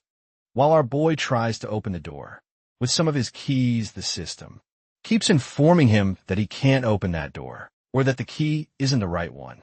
He thinks that maybe they created it, just to look like a lock. If his mechanical skills were higher, maybe he could have made a better key. But there might be magic in the lock. That doesn't allow any key. But the original one, our hero, then accepts the fact that he can't open that door without the original key. We then see a hammer striking armor. The two blacksmiths stare wide-eyed as they watch our hero repairing armor and wonder if he wasn't a thief just a moment ago and not a blacksmith. Kim throws the armor he just worked on to one of them. The bespectacled blacksmith examines the item and says it's impossible that he restored the armor to that state of perfection. They then approach and ask if he was originally a blacksmith. He says yes. It was something like that. One of them comments that maybe he belongs to some rare profession they haven't heard of yet, or maybe he's from a class of the blacksmith, from the Demon Tower. They finally notice that he's already made many armors, shields, and spears. Two then ask our hero to be their master, saying they won't be in Mulan or anything, but just want him to teach them something. Lupo finds Kim and asks why he's still wasting time there. Our hero says he arrived at the perfect moment and asks him to get the two off him. Warrior says, now is not the time that Danielson is looking for. The two of them sometime later, arriving where the pirate leader is. They see that he's stretching and physically warming up while asking if they've arrived. Our hero says he was the one who called them and asked what he's doing, and he asked Lupo why he looked so impressed. And the warrior says the pirate is in great shape. Kim doesn't understand, and the warrior says he doesn't get it because he's bad at martial arts, and he would understand if he were more proficient. And that it may seem like he has many flaws in his defense, but in reality, he has a complete defense. With a man falls to the ground in a relaxed pose. Our hero says it's amazing. Danielson says he heard everything, and that it seems he really is very good at what he does, and that it looks like there's nothing he can't do. Kim says he's ended up doing a lot of things. And like they say, a merchant's word is more precious than gold. The leader says he likes the young man's sense of responsibility, and that if he keeps it up, he'll even allow him to come and go freely, and tells him to stay in touch. The system says the captain has granted the merchant guild free passage through there. Then the message changes to say he completed his mission, and that his reputation among the pirates has increased. Our boy then thanks him for allowing him to come and go whenever he wants, and says he'll keep working to grow their mutual trust. The leader says not to get lazy just because he got praised like that, and our hero says he wouldn't dare, and that he has nothing to worry about. Next, our hero says he'll be leaving, but the leader asks him to wait a minute. Then he says he's heard great things about the boy's cooking skills. The scene shows the leader yelling at a cook, saying he wanted him to gain weight and lose muscle definition, asking if he really calls that pile of carbohydrates food in another situation. He's criticizing a poorly cooked chicken and says the other's meat salad dish is just a hamburger with another name next. We see food flying, and he orders all of them to get out of his sight. Solomon then hears one of the men consoling one of the chefs, asking him to try going to see that man. The leader then keeps listening, while the man says he's called the royal chef of Zenoma, the only one Christopher has ever approved. Our hero then asks how he knows that, and he says he cursed the horrible chefs. He had so much that he overheard someone telling one of them about our boy. Danielson says he's a food enthusiast, but it's not enough for the food to taste good. It has to be accompanied by class and beauty too. Then he asks to stun Kim if he'll try to satisfy his appetite. We then see a system window saying that if he wants to, try his luck, making a dish that would please Dan Nelson, he would be rewarded accordingly. Lupo by his side asks, what kind of crap quest is that? And says it's obvious he would refuse it. Obviously, our hero didn't refuse and ended up accepting the quest, leaving the warrior quite upset. Our hero tells him to calm down, because not everything in cooking is about skill. Follows up by saying, true cooking is done from the heart. The leader then says he's already off to a great start, being completely different from the other cooks, and that he can't wait to challenge his appetite. With his dish, Lupo then gets annoyed, Thinking now, there are two idiots instead of just one. The pirate then asks what he's doing there. If he's not even going to help cook quickly. Our hero says he's his assistant, and that the only hobby he has is cooking, while the pirate doesn't quite believe the story. Sometime later crying, Lupo slices carrots into rounds, and wonders why it had to be him. Looking at the carrots, a system message appears for Kim, saying that thanks to the precisely cut carrots, he will receive an additional bonus. Our hero says he has talent for this, while Lupo clearly doesn't care about it. Kim then says they'll start making the soup. That will take the man to heaven, while the warrior asks if he's going to put poison or something like that. Looking seriously at the warrior, our hero says, he mentioned before, that food is something made from a heart. And then, it's awful to put poison in what you're cooking. He says he'll put something to make him sleep, not to make him die. When asked why put something to make him sleep, he says there's a door 2 floors down that's locked, and he thinks the leader has the key. Our hero then starts adding ingredients that make a person feel relaxed and comfortable. And then if they add a hark root extract, it becomes addictive, a system message says. He achieved a super success in cooking the dish, soup that will take you to heaven, and that it was made to perfection. The warrior asks where he got all those ingredients from, and he says Christopher had a lot and he borrowed them, but the warrior knows he stole them. Presenting the dish to the pirate leader, he asks if that's really it. Then he says the entire meal is just soup, and our hero tells him to taste it, that he certainly won't regret it. Lifting the spoon to his mouth, and Nelson finally tastes the soup. His eyes widen and open. As soon as he takes a spoonful of the meal, feels as if he's naked sitting at his table, traveling through the vastness of a universe. Suddenly, he says that the meal was really good, and that they can leave now. Warrior, already outside, asks what happened if the meal failed, while our hero tells him to wait a bit. Then they hear a noise inside the room. Lupo asks why he had to send both of them outside, and our hero says he has a snobbish personality, and he wouldn't be able to keep his dignity, eating that wonderful food in front of them, which is why he asked them to leave. Our boy then slightly opens the door to check inside the room. He then sees the pirate leader, sleeping with his face in the soup pot. Him sneaks into the room, while the man is passed out sleeping on the floor.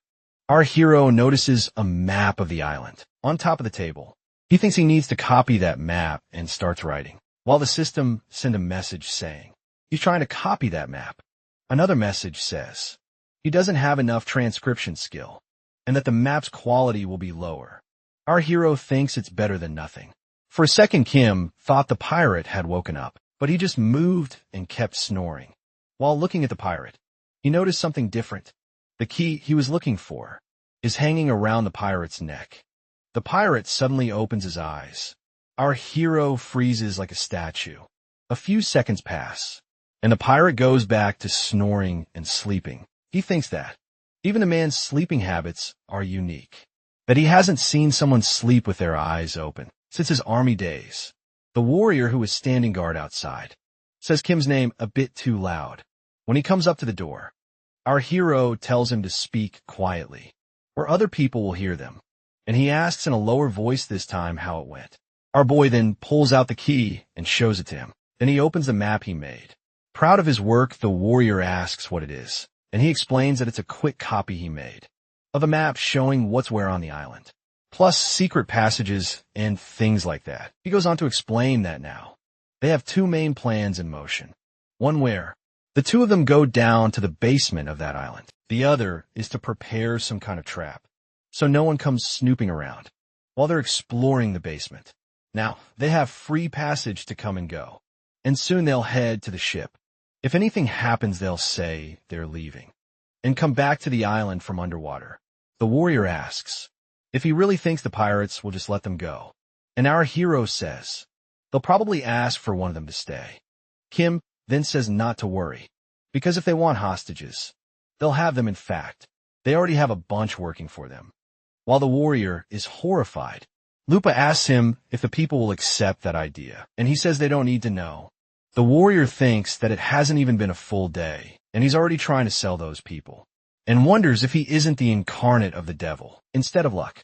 Kim asks why the warrior is looking at him like that, and he says it's nothing, that he's probably just getting tired. Then ask Lupo to send a message to the kingdom's navy, requesting they send all their troops to the island so they can help subdue the pirates. The warrior accuses him of having planned all of this from the start and says he didn't know he was going to go against the pirates. And our hero says he tried, but in the end there was no way not to go against them. He says there's no guarantee he'll be able to complete the mission and acquire the power of Arceus, and that this way, at least they ensure they'll get out alive. He doesn't say that even if they fail to escape, they'll use the moment when the Navy starts the attack to strike the pirates from behind. If that happens, he'll end up getting both the power of Arceus and the subjugation of the pirates.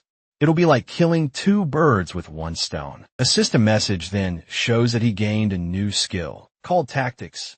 The warrior then thinks this man is full of tricks and that he isn't the incarnate of the devil. Or of luck, he's the devil himself. Lupo then kneels before Kim and apologizes for having doubted him all this time. He says he doesn't know about other things.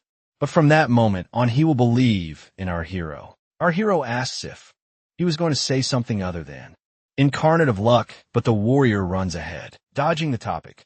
Then we see the island in the background, with its stormy sea surrounding it. We see a blacksmith cooling a piece of metal in the seawater. Next we see the two blacksmiths who accompanied our hero the day before. Once again, he goes to cool the hot metal in the seawater, but this time our hero appears right underneath, where he cooled the metal, with his forehead burned. The warrior shows up beside him, asking him not to scream while the blacksmith asks what he's doing there with his bodyguard. Then he also asks why they're in the water, and Kim asks if he remembers when he asked them to talk to the pirates, and tells them to do it again. The bespectacled blacksmith says, of course they will if it's a direct order from him. Of course they'll do it.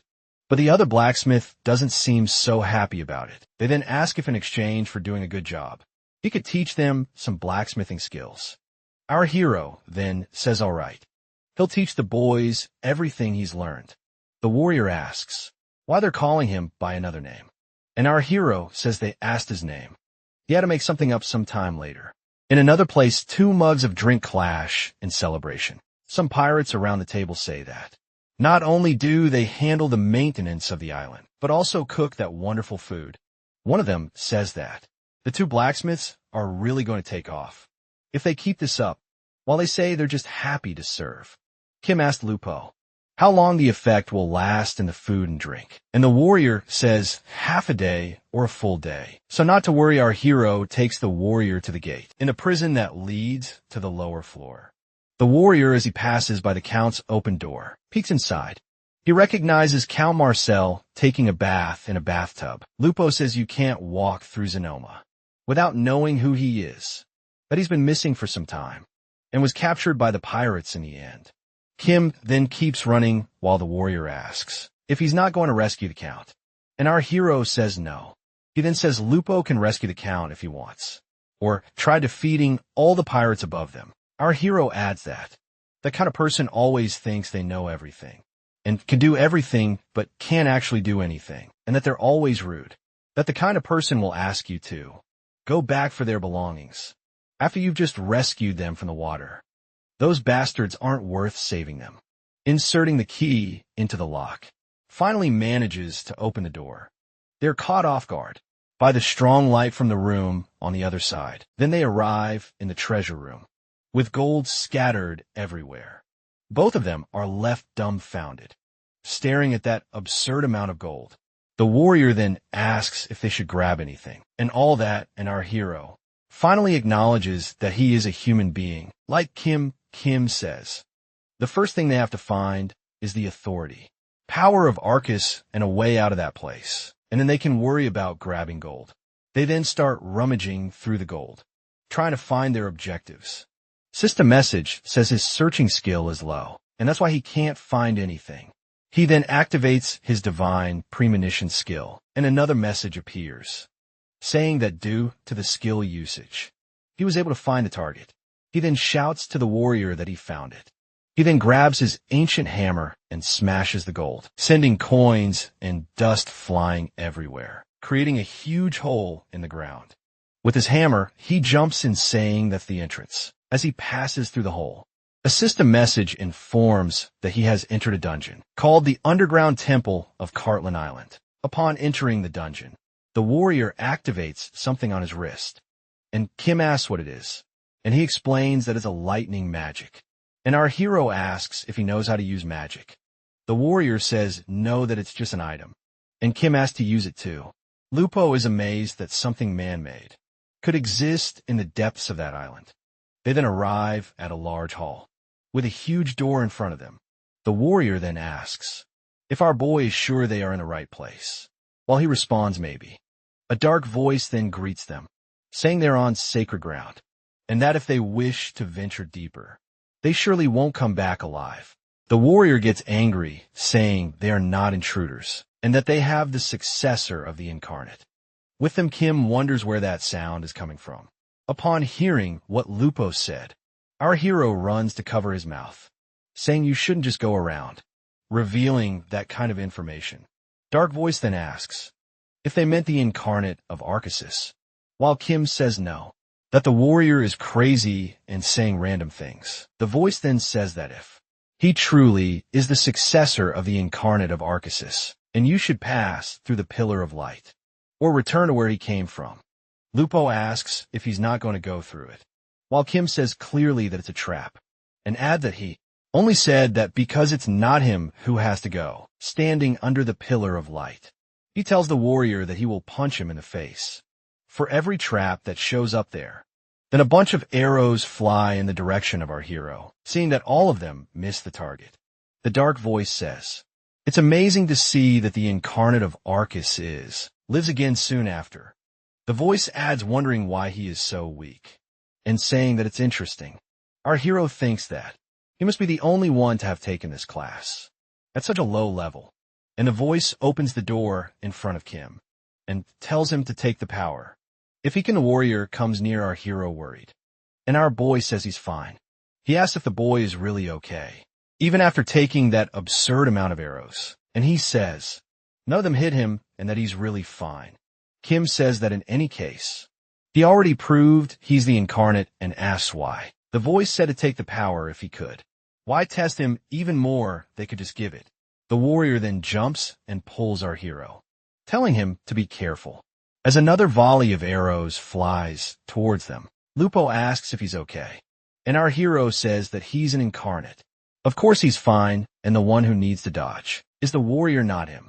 Kim picks up an arrow and says it has poison on it. The warrior then says they should hurry, because the pirates might wake up and follow them.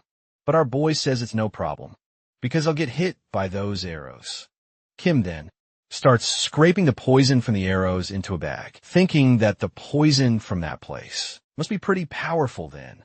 They hear the sound of the trap being activated. Once more the warrior jumps on top of our hero, who dodges, saying that the one who needs to be careful is him. Then they realize that the sound they heard wasn't from the trap, as no arrows were shot. Suddenly a floating ghost soul with 2 swords tells them to leave that place. Kim says he is the incarnate of Arceus, and asks if the ghost really wants to fight him.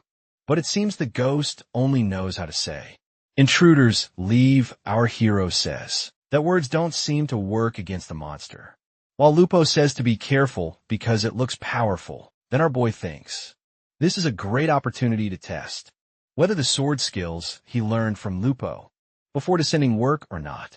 Lupo tells Kim that the skill he will teach him is the Gatakwa fighting style, which not everyone can learn, and to appreciate the honor of being able to learn it. The warrior then says that the fighting style requires endless training, and our hero interrupts, intending to stop at the nonsense and just teach him. Already his system message says that because his sword skill is very low, we cannot fully learn the Gatakwa style.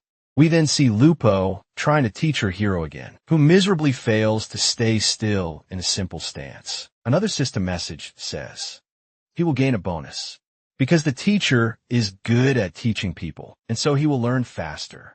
Again, we see the teacher correcting the student's posture. The system message then says that he didn't fully learn the Gatakwa style, but that he had a good teacher and received a bonus. Because of that, the teacher draws a circle around our hero, telling him that this is the attack circle, and to imagine focusing on an enemy in the center, and that by taking that circle as a base, he should make attacks on the enemy. Back to the present. We see our hero using his lucky strike. On the 5th interaction, while the monster launches a frontal attack at him, our hero dodges and prepares his strike. He then activates the attack circle skill. We then see attacks being delivered at incredible speed by our hero around the beast, while a large cloud of dust is raised around the monster. Our hero then exits attack mode and lands nearby. As Lupo watches closely, Ghost says, "The intruder is weak and doesn't seem to have suffered a scratch." From our hero's attack, it then charges at Lupo, who exchanges blows at a blazing speed with the ghost. Our hero praises the warrior, but he says he's proud of Kim for having learned the technique he taught.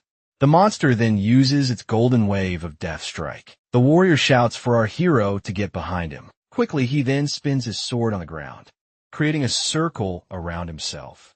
Our boy remembers what Lupo said in his lessons, saying that this skill was useful against multiple enemies and attacks coming from many directions at once. The beast watches as the warrior uses his defense circle skill. The enemy's attack is then deflected from all directions without major problems. Next, we see the warrior with his sword extended, having defended from all the attacks.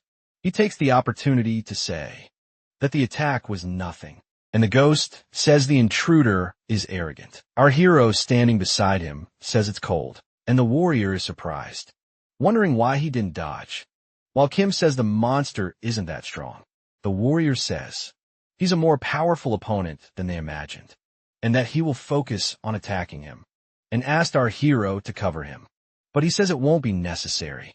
Kim starts rummaging through his backpack, while Lupo asks what the hell he's doing, and the boy says he knows exactly how to deal with that monster, and he finally finds what he was looking for, his ancient hammer. The monster seems to recognize the weapon. It then steps back a few paces and asks what that thing is. Our hero then gives a little chuckle and asks if he's curious, holding a hammer above his head with a wicked smile. Our hero says to come closer, and he'll show him what it is. The monster is clearly frightened by the provocation, and the way our boy said that, Kim jumps with his hammer and hits the monster in the chest. The monster roars in pain, because the hammer doesn't deal damage to living beings. But clearly the beast is not a living being. The ghost that begins to contort, and souls begin to escape from the old rags it was wearing. Then the swords it was using fall to the ground, along with the rags. Lupo is astonished at how Kim managed to eliminate an evil spirit with just one strike. And the hero knew he was right when he pulled out the hammer. While he bragged, saying it was easy, other ghosts were gathering behind him, and the warrior clearly noticed. Then Kim finally looks back and notices the ghosts, to then ask if this is some kind of joke. Next, we see the warrior using his skill, called Cutting Wind Circle.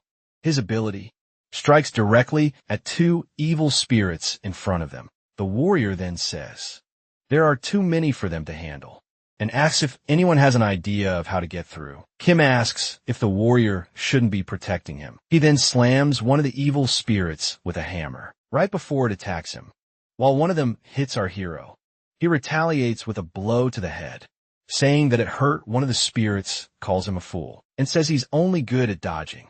It continues, saying that now things will be different. A bolt of lightning then strikes our hero in the chest. A system message appears, stating that he has been afflicted by the evil spirit's curse and can no longer dodge another window. Shows that his physical and magical defenses have been reduced. He's been poisoned, and due to his divine authority, the damage will be mitigated. Kim gets really irritated and says the spirit is pushing his patience. He then calls the warrior and tells him to follow. Our hero grabs one of the bombs he crafted with the mechanical engineer and pulls the pin. He throws the bomb toward the spirits. As the bomb nears them, it starts emitting a bright light. Moments later, it explodes, barely giving the warrior time to leap to safety. Lupo says he's crazy and warns that if he keeps doing that, the whole place will collapse. Kim says it's fine because he can dodge everything, but the warrior quietly says he can't. Right after, Kim asks to borrow the warrior's magic bracelet, and the warrior hands it over, wondering why he wants it. Then our hero activates his stealth ability, leaving the warrior alone, surrounded by all the evil spirits. They close in on the warrior, who has just realized Kim left him to fend for himself. He then runs in the opposite direction, from the evil spirits desperate. Our hero tells him to escape and stay in the corridor they came from. Spirits won't follow there, because they were designed to guard only the lower level. He adds that it's for his safety and asks if the warrior understood, while Lupo shouts that he'll curse him the next time they meet. The warrior finally makes it past the entrance to the chamber where the spirits were. The door then quickly shuts behind him. He looks back and says, what exactly does he plan to do in there by himself? We then return to the fantasy online headquarters. We see a beautiful dish and someone saying they finally made it. A man picks up his utensils and says, ramen for dinner is always the best choice, and that it smells amazing. This man is Nim, the team leader, and he happily eats his favorite food. He then gets a call, telling him to urgently go to the operations room, and complains saying they should only call him if something goes wrong. Someone in his earpiece says, Kim Tae-young is currently progressing through the legendary quest on Cartland Island.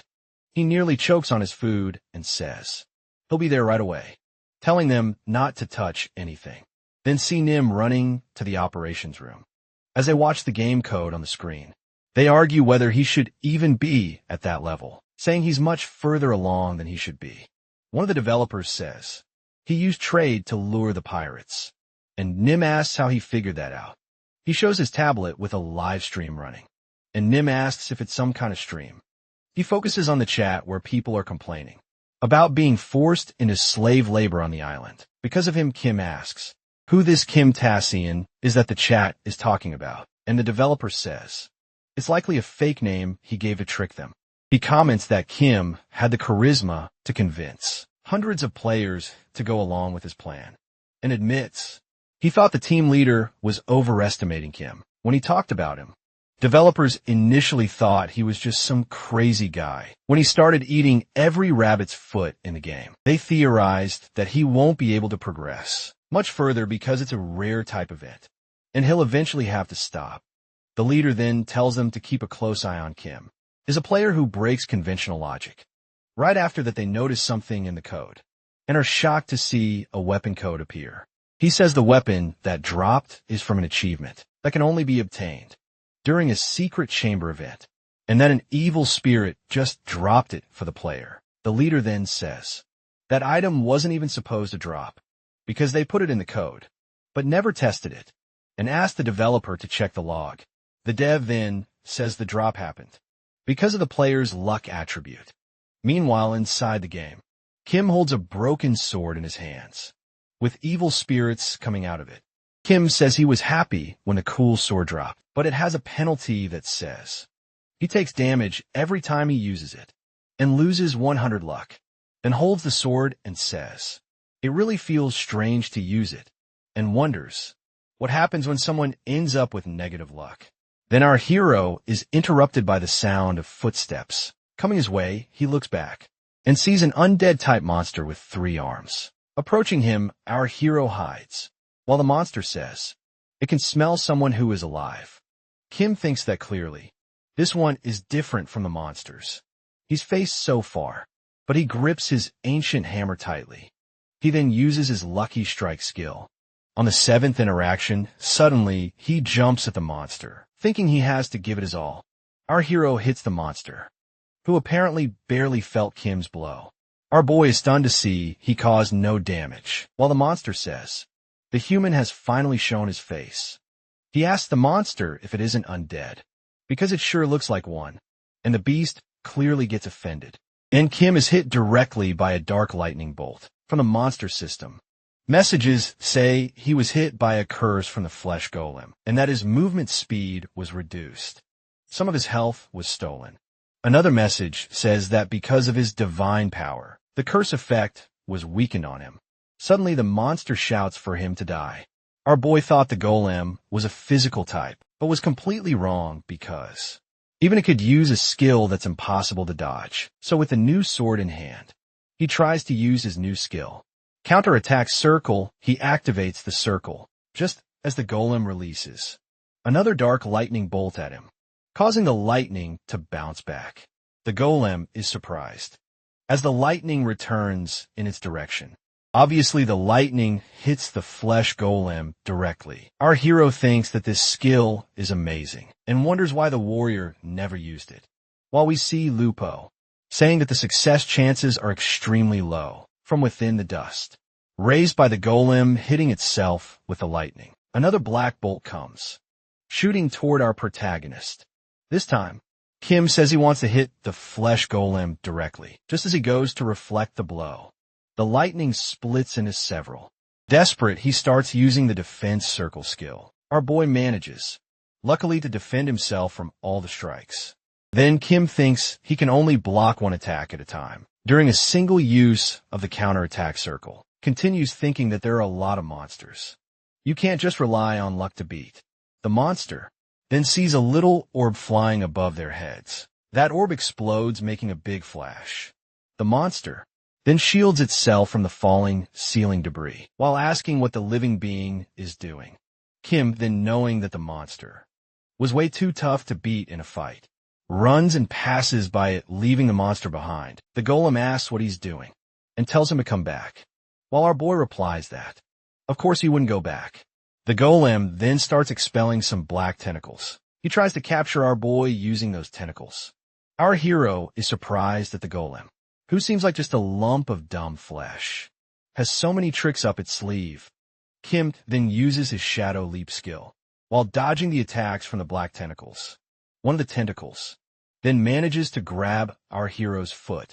The golem then shouts that he won't let Kim proceed. So our boy uses a skill called Perfect Escape and manages to free himself from the black tentacle. Launched by the golem, the monster then just watches as our hero gets farther away and screams for him to come back. After running for a while, Kim stops to catch his breath. Looking ahead, he notices something different. He then notices there's a pyramid with something shining at the top.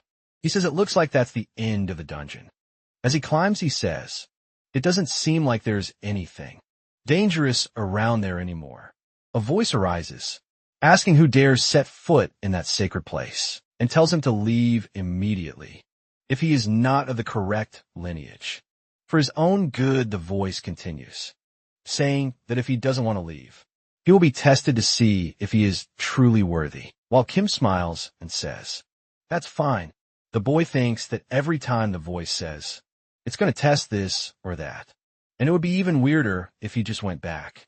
After coming all the way there, our hero reaches the top, where he sees a scroll and says that surely, as soon as he touches the scroll, something is going to explode in his face. He then places some of his grenades around the area. Next, he says that with him, it's eye for an eye, that he needs to make a few big holes to escape, in case another huge monster appears. Kim then extends his hand and grabs the scroll. A system message appears, saying he has obtained the authority of Arcasis. Then several system messages pop up. One saying he gained 150 points in fame and divinity and that his stats increased by 5. Another showed that he completed the class quest and that his name would be known in all sanctuaries. Then came one saying his divine authority had leveled up, as well as his divine dignity, and that he had gained a skill called Summon Good Luck. One of the last ones said that, for having acquired the authority of Arcusis, he will be recognized from now on as the one and true incarnate of Arcusis. Last system message was a warning, saying he had awakened an evil spirit of a god. While reading the last message, he was thrown to the ground, landing awkwardly. Then he hears a dark voice. Almost a growl, the voice says that finally, the heir of the incarnate has arrived, and that it was waiting for him. Spirit forms in front of him and says, it cannot hide the joy of seeing the legitimate heir obtaining the divine authority. Kim then simply turns his back and says, that's fine, and thanks it and says he's leaving that place now. Suddenly, a dark energy appears in front of him, blocking the exit door while the voice says he can't escape without first completing a test. The spirit then says it promised Arceus that it would test anyone who arrived there, and that the test would be simple. Defeat it. The Great Spirit says that if he is the true heir of the incarnate Arceus, he should try to defeat it. Kim then snaps his fingers while looking at the Great Spirit. Explosions fill the area as he finally activates the bombs he had planted earlier. Our hero takes advantage of the explosions to run away. And of course he runs right into the flesh golem again, who notices that he's back. The golem then thinks there will be a fight, but our protagonist just runs past him, as if he didn't even see him. The monster turns and starts running after him, shouting for him to stop. Lupo is still standing outside the Great Hall, looking side to side suddenly. Our hero appears running through the door, sending pieces of rock flying everywhere, as the warrior begins to say that he's safe. But he doesn't even finish the sentence when he sees there's a giant flesh golem running after him. On top of that, there's a giant evil spirit behind the golem that's behind him, and Kim finally manages to shout for him to run. They then notice that the golem was swallowed by the spirit. Just as it began shouting for them to stop running, the warrior then starts chasing after Kim, telling him to wait for him. They then climb up the rope that came from the hole in the treasure room. As soon as Lupo climbs up, he starts asking what the hell that was, but sees our boy standing still, while several pirates are surrounding them waiting. One of the pirates then points his spear at him and says he must be wondering why. Informs them that the Count went to complain about the noise to him, who then went to the leader of the pirates and woke him up, and then he came there to capture them. Kim says all of that happened because of that annoying noble. Then something starts making the entire environment shake. Suddenly the evil spirit comes out of the hole shouting, "How dare the descendant run away from him like that?" The pirate guard and the Count, who is hiding there, look at the monster and ask what the hell that thing is. The entire island starts shaking, and we see our boy running back toward the surface. As soon as the warrior comes out, rocks fall and block the entrance to the underground. He then breathes a sigh of relief, thinking he could have been buried alive down there. Lupo then points behind our hero. Next we see many pirates waiting for them to come out, along with their leader Danielson. Kim then asks if the pirate leader looks nervous or not. Suddenly a little voice behind them asks for help, and asks if anyone is there. The Count, then surpassing all expectations, manages to free himself and says for them to take him to the city immediately. Kim asks if killing the Count right there could make it seem like the pirates did it, but Lupo says that's a bit much, while the boy thinks the Count could mess things up for them later. The Count then runs ahead, surrendering, and says he only ended up like that because those two guys threatened him. Take advantage of. The Count screaming in front to run to the other side. While running, the two discuss signaling the kingdom's navy to attack, but the flare is inside the merchant ship in the hold. Kim asks where the merchant ship is, and the warrior says the pirates have probably taken it by now. One of the pirates tells them to drop their weapons and surrender immediately, to which our hero asks if they'll let the two of them live if they surrender. The pirate then starts to say yes, looks at the leader behind with hatred in his eyes, and says he can only promise a clean death. Our hero, still running with the warrior, asks what will happen if he doesn't surrender, and the pirate replies that they'll die. Of course, then Kim says it doesn't make much difference if they're going to die either way, and the confused pirate tells him to shut up and orders the others to attack. He and Lupo hide behind a rock, causing the arrows fired at them to hit and stay right there. Count was in the middle of the path, screaming that he had surrendered and didn't want to fight. And Kim notices he managed to dodge all the arrows, but Lupo just wants to get out of there quickly. Our boy says the Count will survive if he walks in the middle of the arrows, but that won't be good for the warrior, and he asks if there's any skill that might help. While Kim starts talking, the Count runs and asks for them to make some space behind a rock. For him, our hero says the Count arrived just in time and asks him to look at this. He tells him to take that paper and quittle and write down everything he says. But when he starts dictating, the The Count complains, asking why he would write that. Kim grabs the Count by the throat, who is surprised by the attack. He lifts the Count above him, exposing him to the arrows. And the Count screams desperately, begging to be put down. And the warrior is clearly stunned by this. The Count then starts writing, while the boy thinks he'll make sure to empty his coffers for ruining their plans. The pirate leader tells one of his men to go down and arrest him immediately. Obviously, everyone had forgotten about the giant, evil spirit behind him, but it made itself remembered as it entered the scene, shouting that it would catch Kim.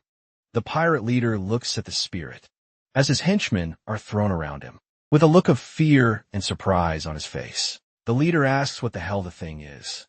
Kim shouts to the spirit, saying he always trusted him and never doubted his destructive power. The spirit then stops what it's doing and looks at our hero, asking him what he just said. Danielson says he had no idea there was such tremendous power beneath the island, and tells his mages to kill everyone, including the spirit. Kim tells the spirit to get ready for a magical attack, because the mages are aiming at him. The ghost then asks why he even cares about him. Our hero then says that he is the true opponent of the spirit, and is telling him not to die.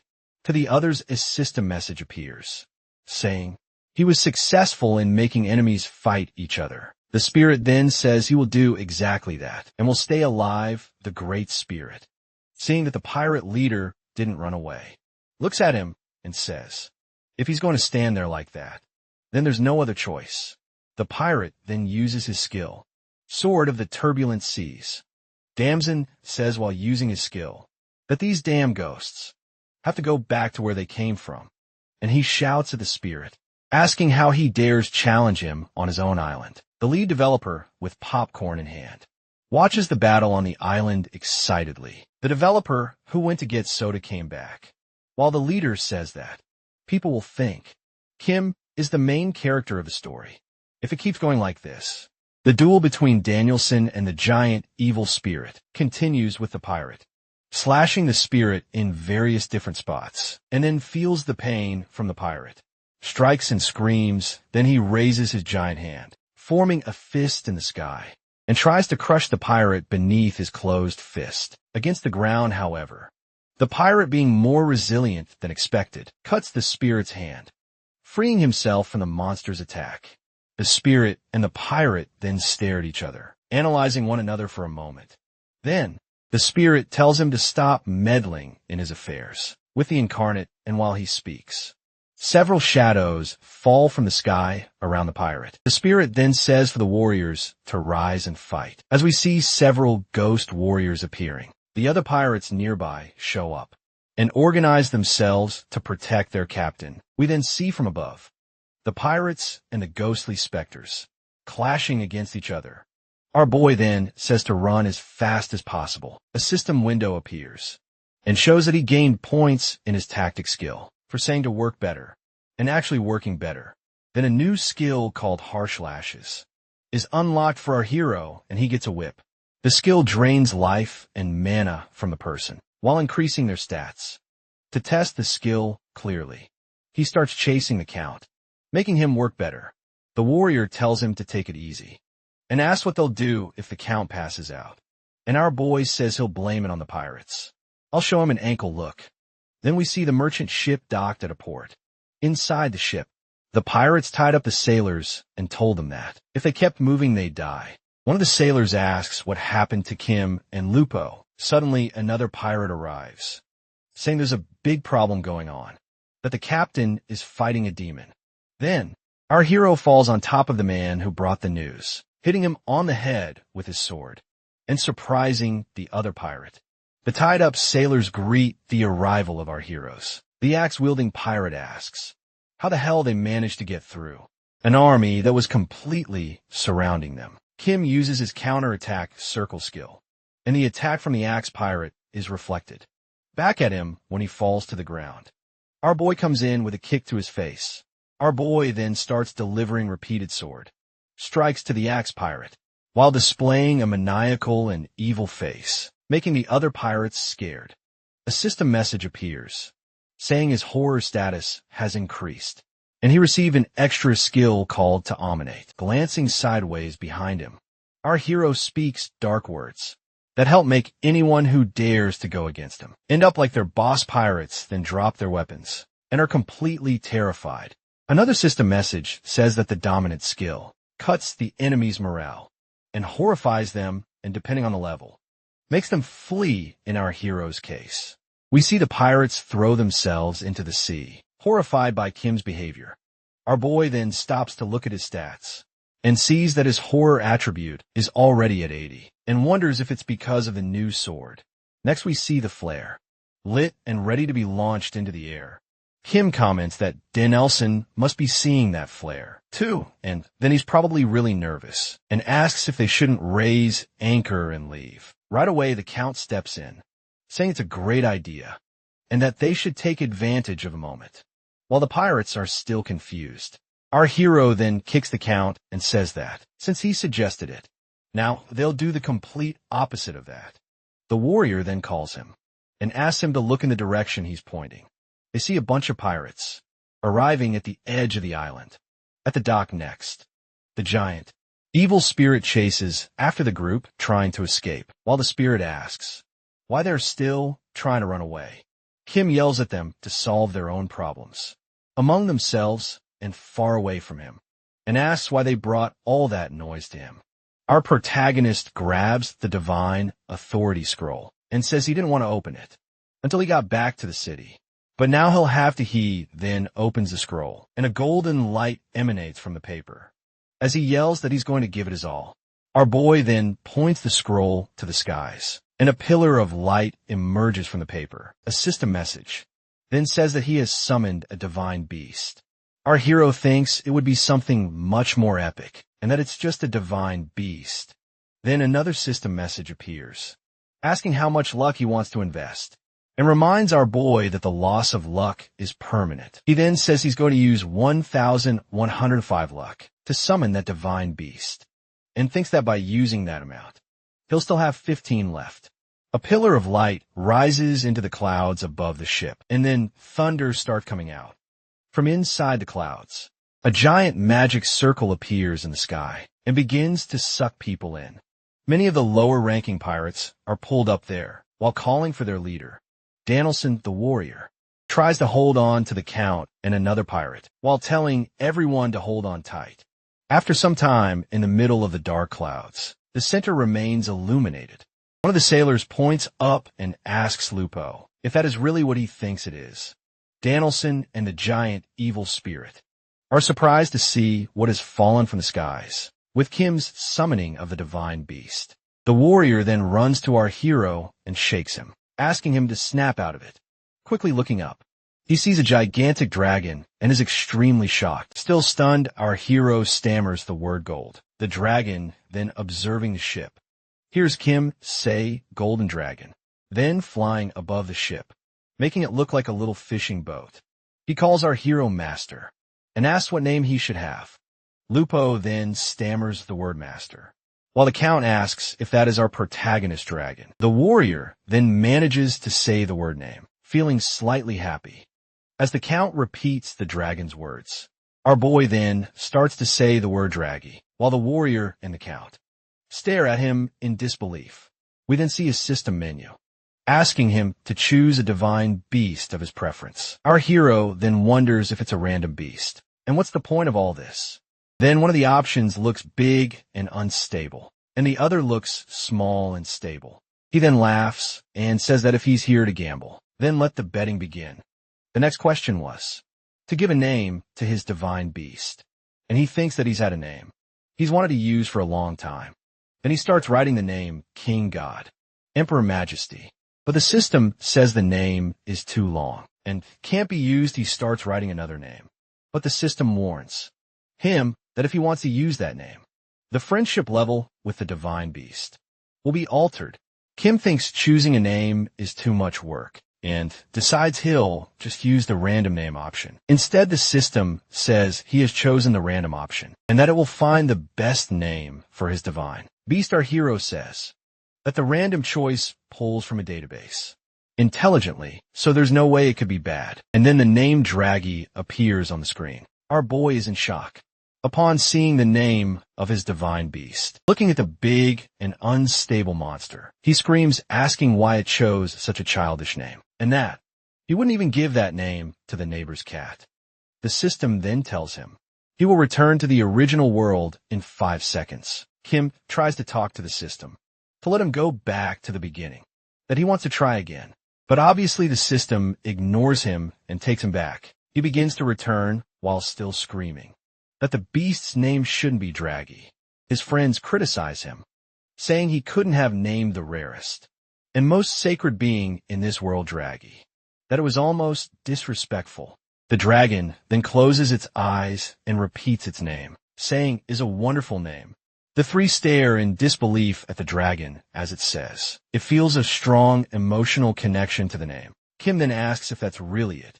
Then he gets upset that he wanted to give it so many other names he considers cool, and that the dragon would have loved them anyway. One of the pirates, scared, asks what that is, and another calms the other, saying it's just an illusion, that no one in the world is capable of summoning a dragon. The pirates then agree it must just be an illusion and start running to attack again.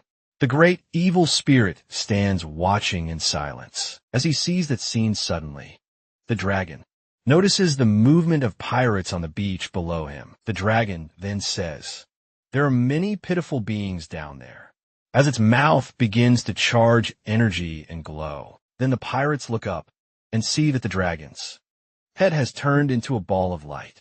The pirates were being sucked in by the dragon's intake of air. Comment that it can't possibly be a dragon's breath. Then the dragon unleashes its gigantic golden breath. The sound and destruction that followed, with just one breath from the dragon, was absurd, and the three were able to observe everything from a ship. The mountain literally melted and caught fire in the wake of its breath.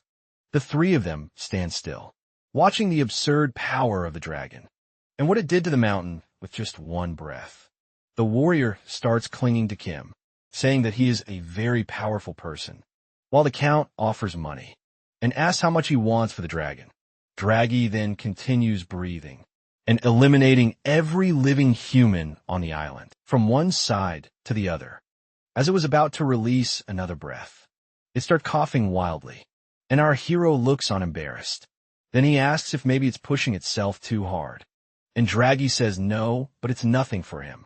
And our hero says he heard him cough, but Draggy says it was just the boy's imagination. Either way, he asks not to attack the people on the other side of the island, and Draggy says he doesn't need to worry.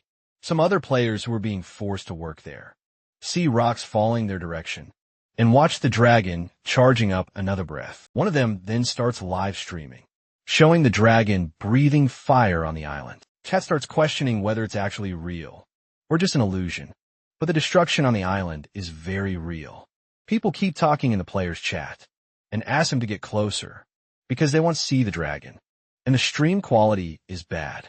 Player doing the live stream says they're currently trapped by the pirates and can't move. Unfortunately, one of the pirates says the Merchants Guild tricked them, and now everyone there's a hostage, even though they worked excellently for them. Some players start discussing what they should do and think about just rushing forward and trying to escape. One of them suggests trying to find another exit from that place, and that none of them had a combat class. One of the blacksmiths says Kim Tayson will save them, that he's the kind of person who will definitely show up at the last minute to save everyone. The other group then bursts into laughter, and the blacksmith seems confused and asks why they're laughing. One of them then says that the same person who tricked them is going to be the one to save them in the end, yeah, right, because of the blacksmith's outrage. The other then proposes a bet, and the loser will have to swim back to the city of Zanoma on the beach. With the scene of devastation caused by the dragon, we see a sword driven into the sand. We then see Jen Nelson enraged. Looking from the ship, Kim says he knew he was strong because he was fighting evenly with evil spirit, but now staying alive against a dragon is another thing entirely. The pirate starts taking off a white cloth from around his neck, while our hero wonders if he's some kind of monster or something. Then Danielson says that. He's the one who wants to ask that question. Running toward the ship, he asks, "Who is this guy who is capable of summoning a dragon?" Our boy then puts his hand on the edge of the deck and jumps into the water, heading toward the pirate. He thinks Danielson is crazy. And as they clash sword against sword, he thinks that if they fight now, he'll definitely win. They then begin exchanging blows at an astonishing speed. The sailors and his friends watch from the ship's deck, stunned by the skill displayed by both of them. Our hero then tries to land a hit, which the pirate dodges then. He aims our hero's head with a counterattack. That would have been fatal. Our boy somehow manages to defend against the strike. The pirate then conjures a chain that binds one of Kim's hands. Danielson says he's going to make sure the boy dies with him, and that both of them will go to hell together. A system message says that the pirate, Captain Danielson, is using a skill called Pirate's Curse. Another message says it's a curse that doesn't allow dodging, as long as the chain is attached to your arm. The pirate then uses a ranged attack with his sword, while Kim prays that it's not a curse, where if one dies, the other dies too. Our hero keeps dodging the attacks. Launched by the pirate, Kim then attacks the pirate, and the system says it was a critical hit. Danielson says he's using a strange sword, in addition to strange skills. The boy then, with a maniacal smile, starts stabbing the pirate wildly, landing multiple critical hits. Pirate then throws the chain upward along with Kim, so that he would stop attacking him. He then uses an attack called Tidal Wave. A multi-chain attack, Kim says. That won't work on him, and activates his counter-attack circle. Then he realizes his mistake. The attack launch was multi-chain. The system says he was hit by wild chain wound, which causes his health to decrease continuously. Our boy opens his status window and sees that his health is decreasing absurdly fast. Two system windows appear, showing that he gained a point in the resistance and dexterity attributes for dodging a fatal attack and for withstanding it. Our boy then thinks that the pirate is such a high level that just by dodging his abilities, he gains attribute points. The pirate then summarizes the attacks he is using against our hero. Our boy then starts screaming for help, saying how strong Danielson is. Then on the ground and flailing, he screams that it hurts and that he thinks he's going to lose if this keeps up. He keeps flailing and screaming for help from his friends. When he notices that the pirate has stopped attacking him, he goes silent and stops moving. The pirate then realizes that he was faking just to keep gaining status points, and both of them hear a voice calling for the descendant. The spirit then reappears, asking how he dares involve a stranger in the fight between the two of them. Kim asks if the spirit hadn't died, and he says no, that he hid underground to avoid the dragon's attacks. And Kim says they're both really persistent. The Great Spirit says he's made his decision, and that someone as sneaky and deceitful as Kim doesn't deserve the status of incarnate, and that he will end his life while flipping the middle finger at the spirit. He asks if the spirit owns anything there, and says no one asked if he wanted this and that he was forced. Then he yelled for Draghi to release his breath. Once again, seeing that silence prevails, he wonders what happened, starting to get embarrassed. He calls again for Draghi. Lupo says to look up. Looking back, he sees a small golden ball coming toward him.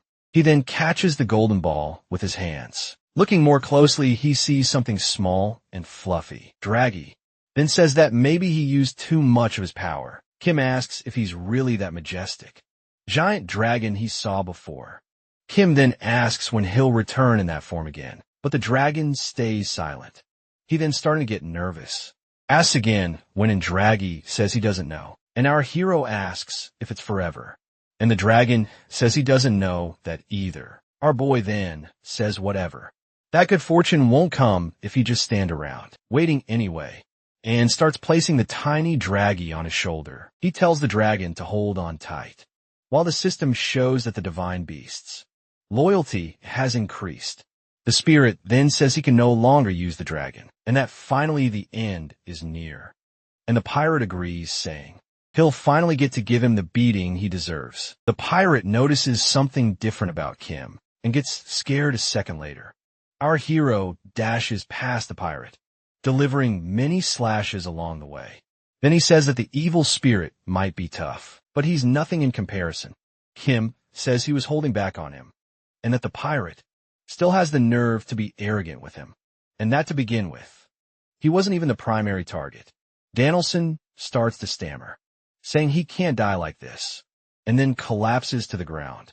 A system message then shows that he has annihilated the famous pirate, captain of Cartland Island Danielson. The sailors and his friends cheer from the ship at our hero's victory.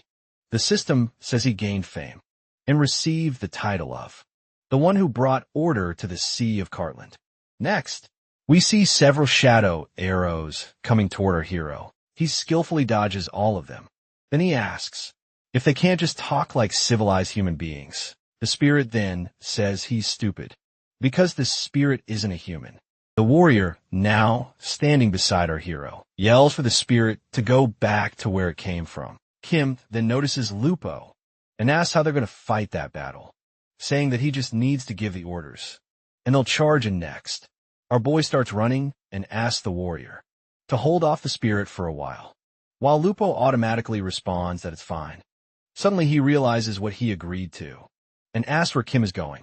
And Kim repeats to hold off the spirit for a while, because the Royal Navy is close to arriving. He then says there's a place he needs to go first, and leaves the spirit in the warrior's hands, while the warrior desperately yells for him to come back.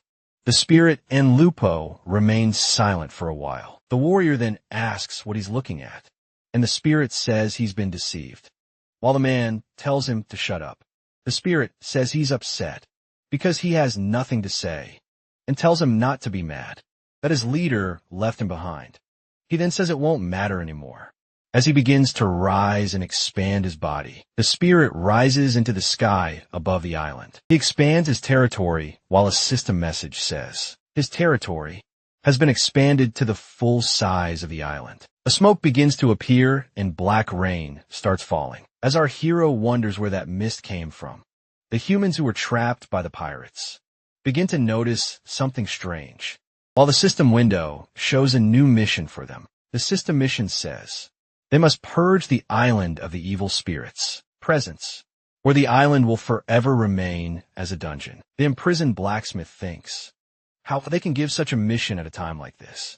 One of the pirates who also received the mission thinks he wouldn't want to join forces with those idiots to do it, but our hero is jumping on his back. He then falls to the ground, inside the place, where the other players are imprisoned. Some of the players notice and ask what's going on. They then see Kim defeating the pirate guards.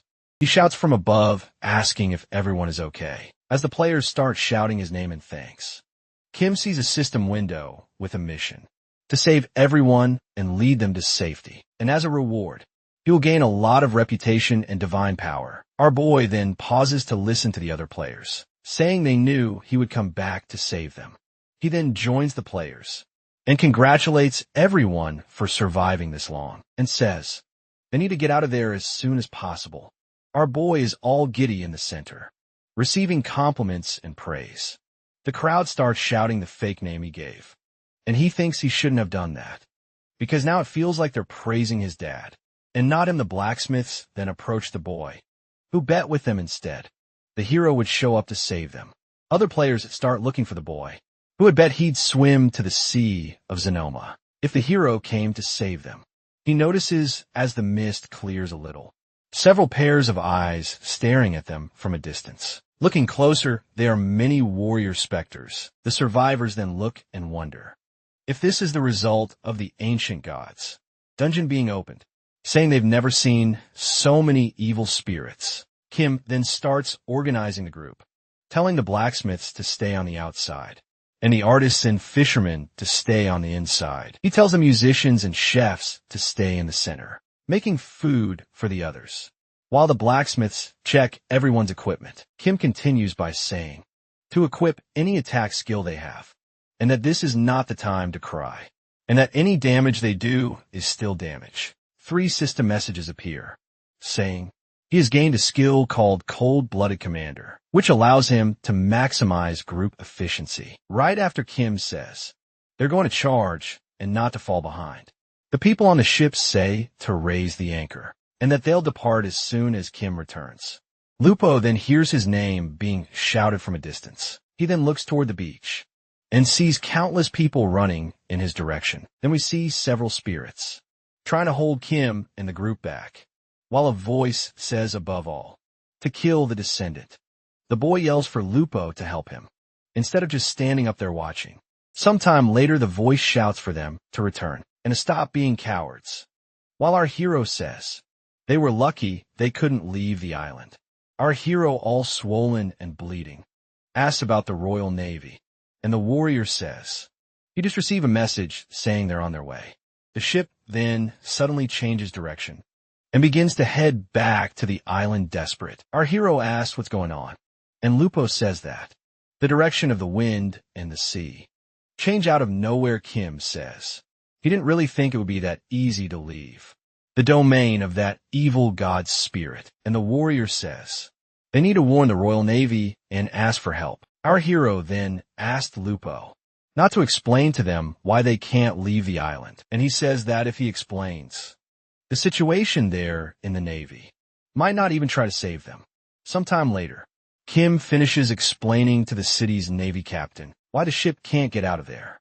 Captain then asks why they didn't start by saying that, followed by a moment of awkward silence. Our boy then plays dumb and asks if they really didn't say it, and Lupo swears he had sent the order for them not to come. Two people who were on the ship comment about the Navy captain. He is Captain Branson, leader of the invincible 3-ship armada, owner of the most powerful naval force in the entire Kingdom of Italy. One asked the other if they could even speak to him, and they noticed the weapons and armor of the soldiers around him, and say they die even from a scratch. The captain then says this is an interesting situation. He points out that the island, known as the Fortress of Thorns, is destroyed, and also asks how they managed to defeat Danielson and what methods they used. Lupo then says that all of it was only possible because of Kim. Bransong asks if they're really saying that boy took care of all the pirates, and cuts himself off when he sees Count Marcel in a corner, wearing only a towel. The Count asked the captain why, if they knew he had been captured by pirates, they didn't come to rescue him. The captain explains that the situation wasn't good for them, but that he's extremely happy to see he was saved and will now return safely to the mainland. Ransom says it must have been incredibly difficult to save Count Marcel in that situation, and that by saving him, Kim did an unbelievable service for the kingdom. Kim says there's nothing more important than saving a life, and that even putting himself in danger several times, there was no way he could leave him behind. Everyone then cheers for the wonderful hero. He is applauding and revering our boy. Some system messages appear, saying that he gained fame, and that his name is now known throughout the Kingdom of Italy. The Count, absolutely furious, thinks about whether he should sue that demonic boy, and that he would if he hadn't signed that contract with him.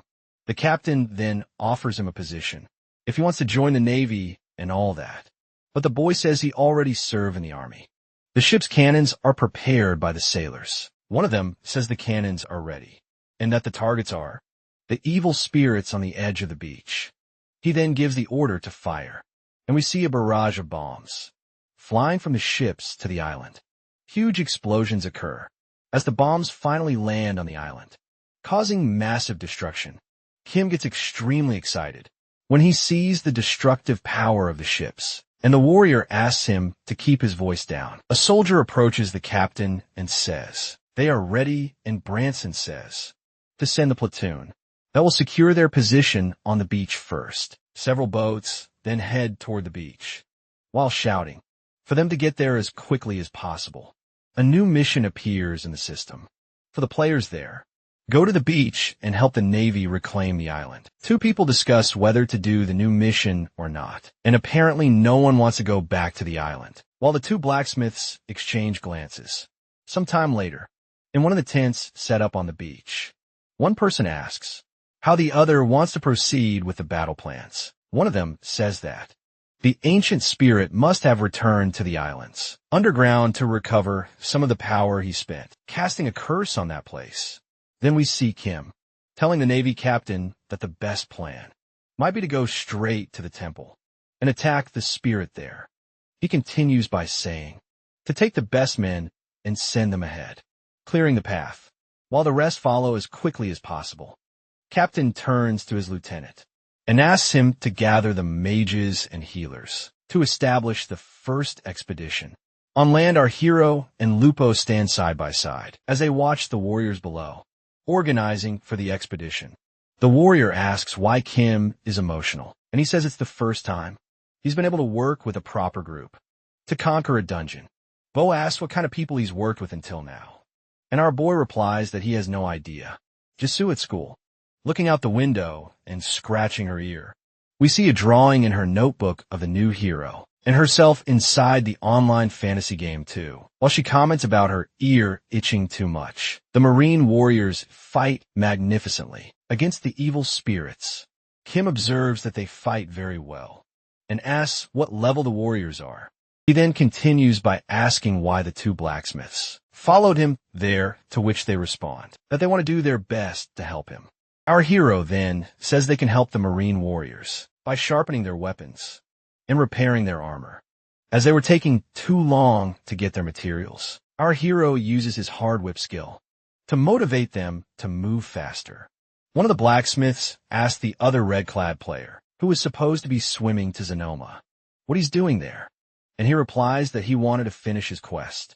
Kim then notices a cook and asks why she followed them to the island again. She then looks at him and, as if reading his mind, asks if she wasn't allowed to follow them. Our boy then asks if they know each other from somewhere, and she replies no, that she started playing recently and wanted to help. Somehow she reinforces that she just wanted to help, when our hero asks suggestively that it's an excellent place to gain experience and level up her skills awkwardly. He asks if she really just wants to help, because he suspects the blacksmiths are there for some other secret reason. She says that just because they're doing it doesn't mean she will too, and as long as her cooking can be useful to the people there, then she'll be happy. Our boy then becomes extremely impressed that such diligent and caring people like her still exist. As a strong light hits his face, someone asks the wizard standing nearby why he's using a light spell, and he says he's checking his equipment. We see one of the blacksmiths, the one in red, carrying an extremely large backpack full of armor and weapons. Kim, with a maniacal smile, asks the red blacksmith if he's really enjoying helping, and he says yes. He feels really good. Our hero asks him to also pick up the broken armor pieces from the evil spirits, as they may be useful someday. The blacksmith cries and bleeds as he hears the boy saying that all resources must be respected, and you never know when they might become useful again. The system shows several messages to the backpack boy, saying that his backpack is heavy, his movement is reduced, and he will receive a penalty in combat. The warriors ahead report that more evil spirits are heading their way, and to maintain formation. We then see 4 warriors fighting the monsters, while 3 stay back protecting the mages and healers, who are buffing the warriors. At the front of the battle, Kim praises the formation and says they are very good at fighting, and that it makes him feel quite relaxed. But then we hear a scream, telling an undead to get out of the way. Our hero looks surprised as we hear the sounds of combat close to him. One of the warriors yells at one of the spirits, asking how they dare try to lay their filthy hands on his precious hero. Our boy yells that he wants to fight too, and the warriors say that he doesn't need to dirty his hands. With those spirits, they can handle it.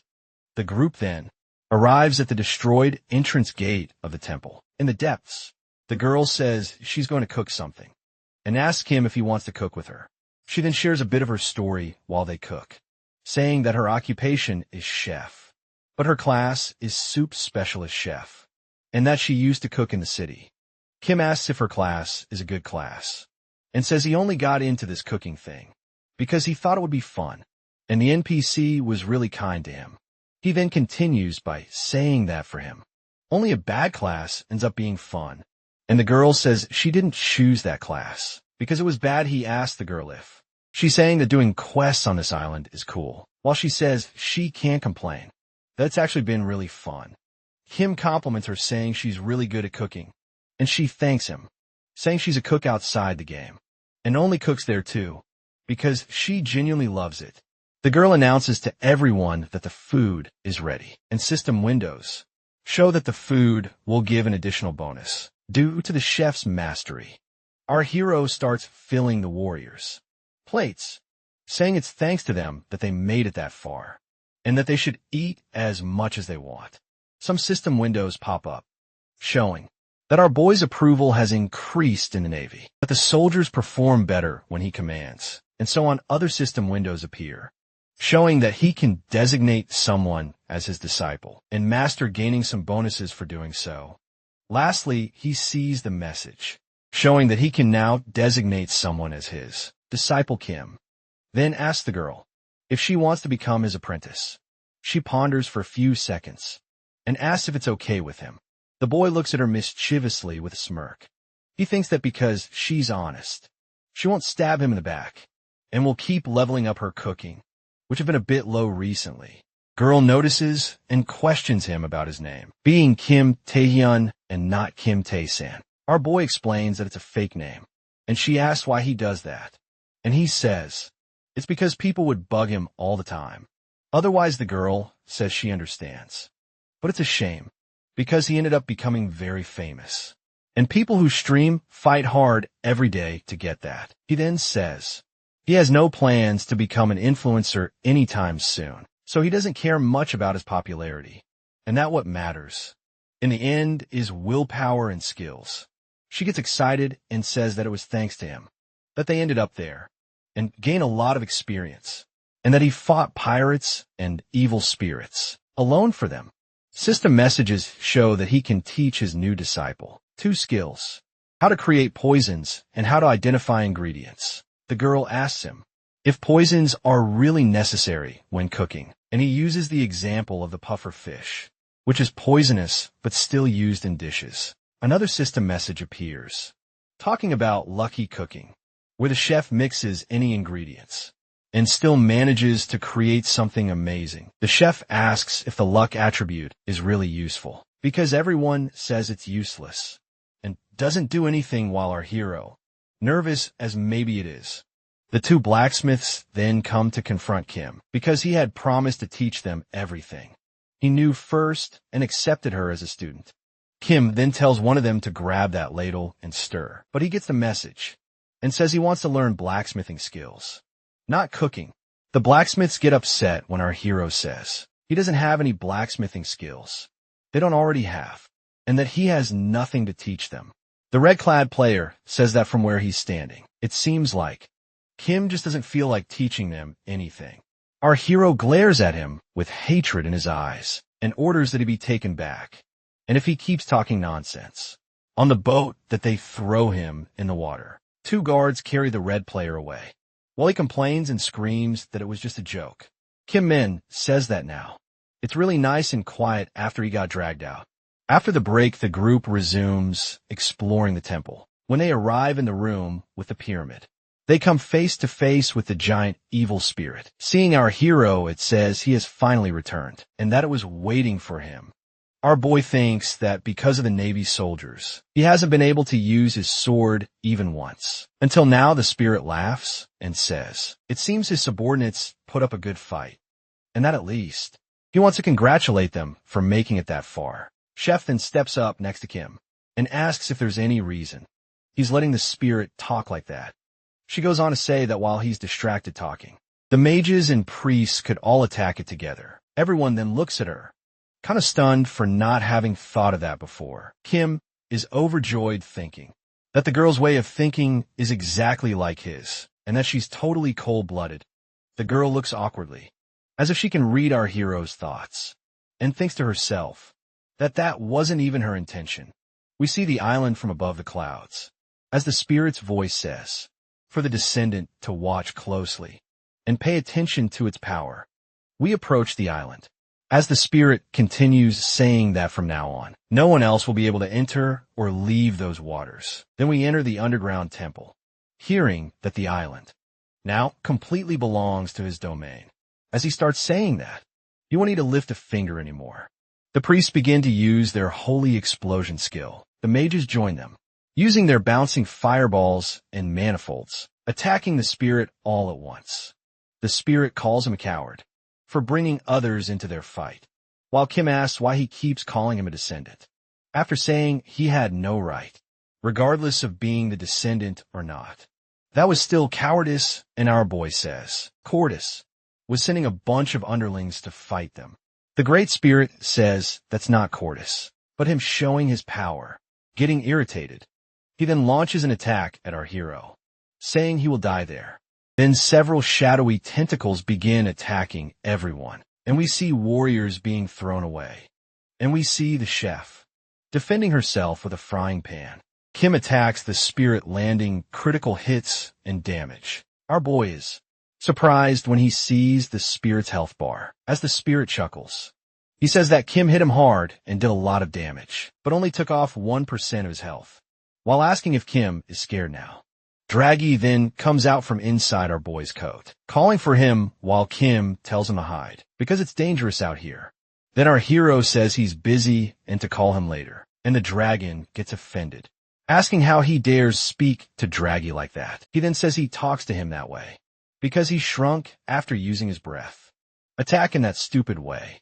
Draggy then says none of that matters, and that he wants to tell him the weakness of that evil monster. The dragon continues, saying that it's hiding its true form somewhere else, and that he has to find and hit that true form. Not this one, the spirit shouts, saying they are weak and that it's their fault for overestimating themselves and thinking they could defeat him. The mages use their sacred force, shield, and high-quality mana limit skills. The warriors then begin reorganizing and returning to their formations. Then the spirit says, humans will never be able to reach his core. Draggy says that this core is the weakness he mentioned, and tells the boy to use his divine foresight to find it quickly, that with a small dragon on his head. Kim activates his divine foresight. The system message says that he failed to find a weak point in that spirit because his level is too low, and he also received a mana usage penalty. The dragon says he still has a lot of mana and to try using it again. He fails 2 more times while the spirit attacks. The dome formed by the mages and priests. The mages and priests say they can't hold the barrier much longer. That will soon break. Our hero sees that the barrier is completely cracked and tries to use his ability again. Then he finally manages to land the skill, and the system says he found the weakness, and that his skill leveled up. Our hero finds it and says, the spirit is inside the altar. The barrier then finally explodes into pieces of light. Next, the spirit awakens his minions to fight for him. The warriors then rise and say they will fight till last man for the kingdom's navy. Kim yells to the rest of the people that anyone who isn't a combat class should leave now, because things are getting too dangerous already. When he looks to the side, he's surprised to see the girl cooking and tells her to run, but she says the food will be useful, and Kim shouts that they won't have time to eat. And right after he sees what she's cooking, he's surprised and thinks he knows what she's making. Our hero calls the 2 blacksmiths with giant backpacks who are leaving and tells them to come back and protect the girl until she finishes cooking, while telling them to protect her. He looks for something inside the backpacks. Then he starts breaking the armor, fragments from the evil spirits, into small sharp objects. He begins transforming the swords into fragments and mixing poison, but he doesn't have enough gunpowder in his inventory, and the system asks if he still wants to proceed with a penalty. Obviously, our hero agrees to try making it, even with the penalties, and the system says he completes the item, and that it may malfunction. The item is called Dangerous Fragment Bomb. Then he says he's going to use the item. The cook says the food is ready, and Kim tells the blacksmiths to feed all the soldiers. Kim yells for the mages to spend all their mana, using their attacks on the evil spirit. The mages then begin casting their most powerful fire and lightning skills. They create a massive explosion of fire and lightning on the evil spirit's body. As the dust settles, we see our hero rushing toward the enemy. The system says He gained fame for the surprising act of bravery while fighting lesser spirits. A new title is granted to him, called the One Who Knows No Fear.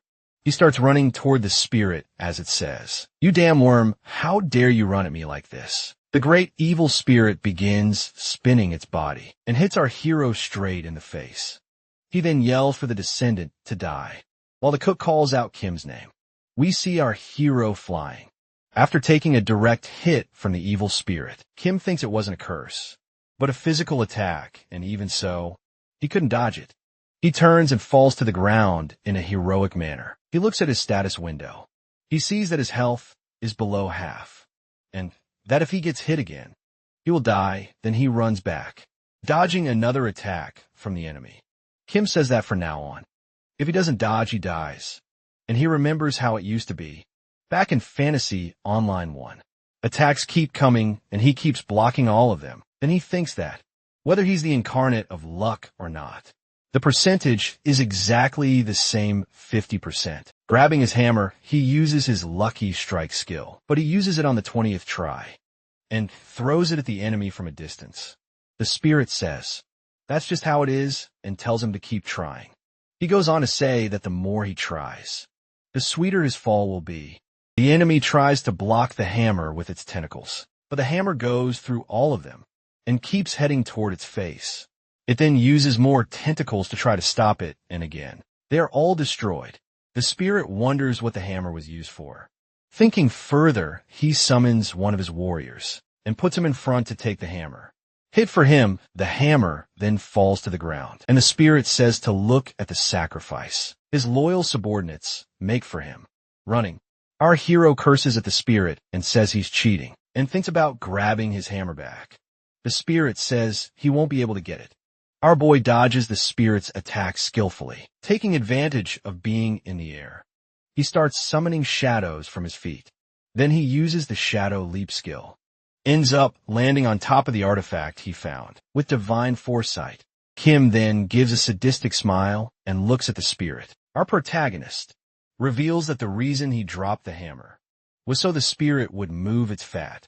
But in front of the artifact, nervously, the enemy starts stuttering as he tries to ask him something, and he sees the boy pull something strange out of his pocket. Quickly, he uses a shadow tentacle to snatch the object from our hero's hand. The spirit then asks where he got something so grotesque from, and says, "It doesn't matter because it won't be of any use." Our hero then, with that evil look of his, asks the spirit, "It won't be of any use really." He starts laughing and opens his backpack, letting countless identical bombs fall out, and asks if the spirit thinks he can block all of those too. This spirit panics and tries to block all the bombs with his tentacles. Our hero starts cutting some of the closer tentacles while shouting yes, while the spirit says the boy won't stand in front of him. Kim says it's all going to blow. The enemy says he'll die too. But our hero, once again of a maniacal grin, says he trusts he'll dodge everything. The spirit then screams in despair as he sees the bomb fuses burning out. Kim then starts shouting for them to explode. A system message appears and says that, due to the unstable way it was crafted, the bomb didn't explode. The spirit and he both stare at the bomb, which just releases a little smoke but doesn't go off. Some time passes, and the spirit asks if it wasn't supposed to explode, and our hero says he made it so they would explode later. And the spirit asks if he can check. As soon as the spirit gets a little closer, the bomb glows red. Then the bombs finally explode in a gigantic fireball. The native knights are horrified, saying that this is madness. The blacksmiths and the cook terrified, stand stunned, saying it really exploded. Kim says everything happened at the right time. A system window says that, due to the unstable crafting method, the bombs' destructive power was exponentially increased. The bombs keep exploding on the spirit as he screams. Another window says that the blast radius of the bombs was limited due to the unstable crafting method. Another message says that one of the bombs moved to a random location because of the unstable crafting method. Kim then wonders if that bomb might have ended up in the middle of the Navy soldiers. as the bombs explode on the spirit. He runs and thinks that if he gets unlucky, he might end up killing everyone who helped him there. When the bomb explodes on the spirit, he feels relieved and everyone looks at him, asking why he suddenly looks so relieved. The spirit then amid the fire curses our boy and says, "It's still not time," then in humanoid form. He says you will never be defeated that easily. Kim then says he can say whatever he wants and that he's going to end that boring fight, right then one way or another. The spirit then says they should face each other with swords in hand, in a fair duel between them, rushing toward each other. Their swords clash in the middle, beginning a new round of combat between them. So the video ends here. If you don't want to miss the next part, activate the notification bell. And see you next time on Tab's channel.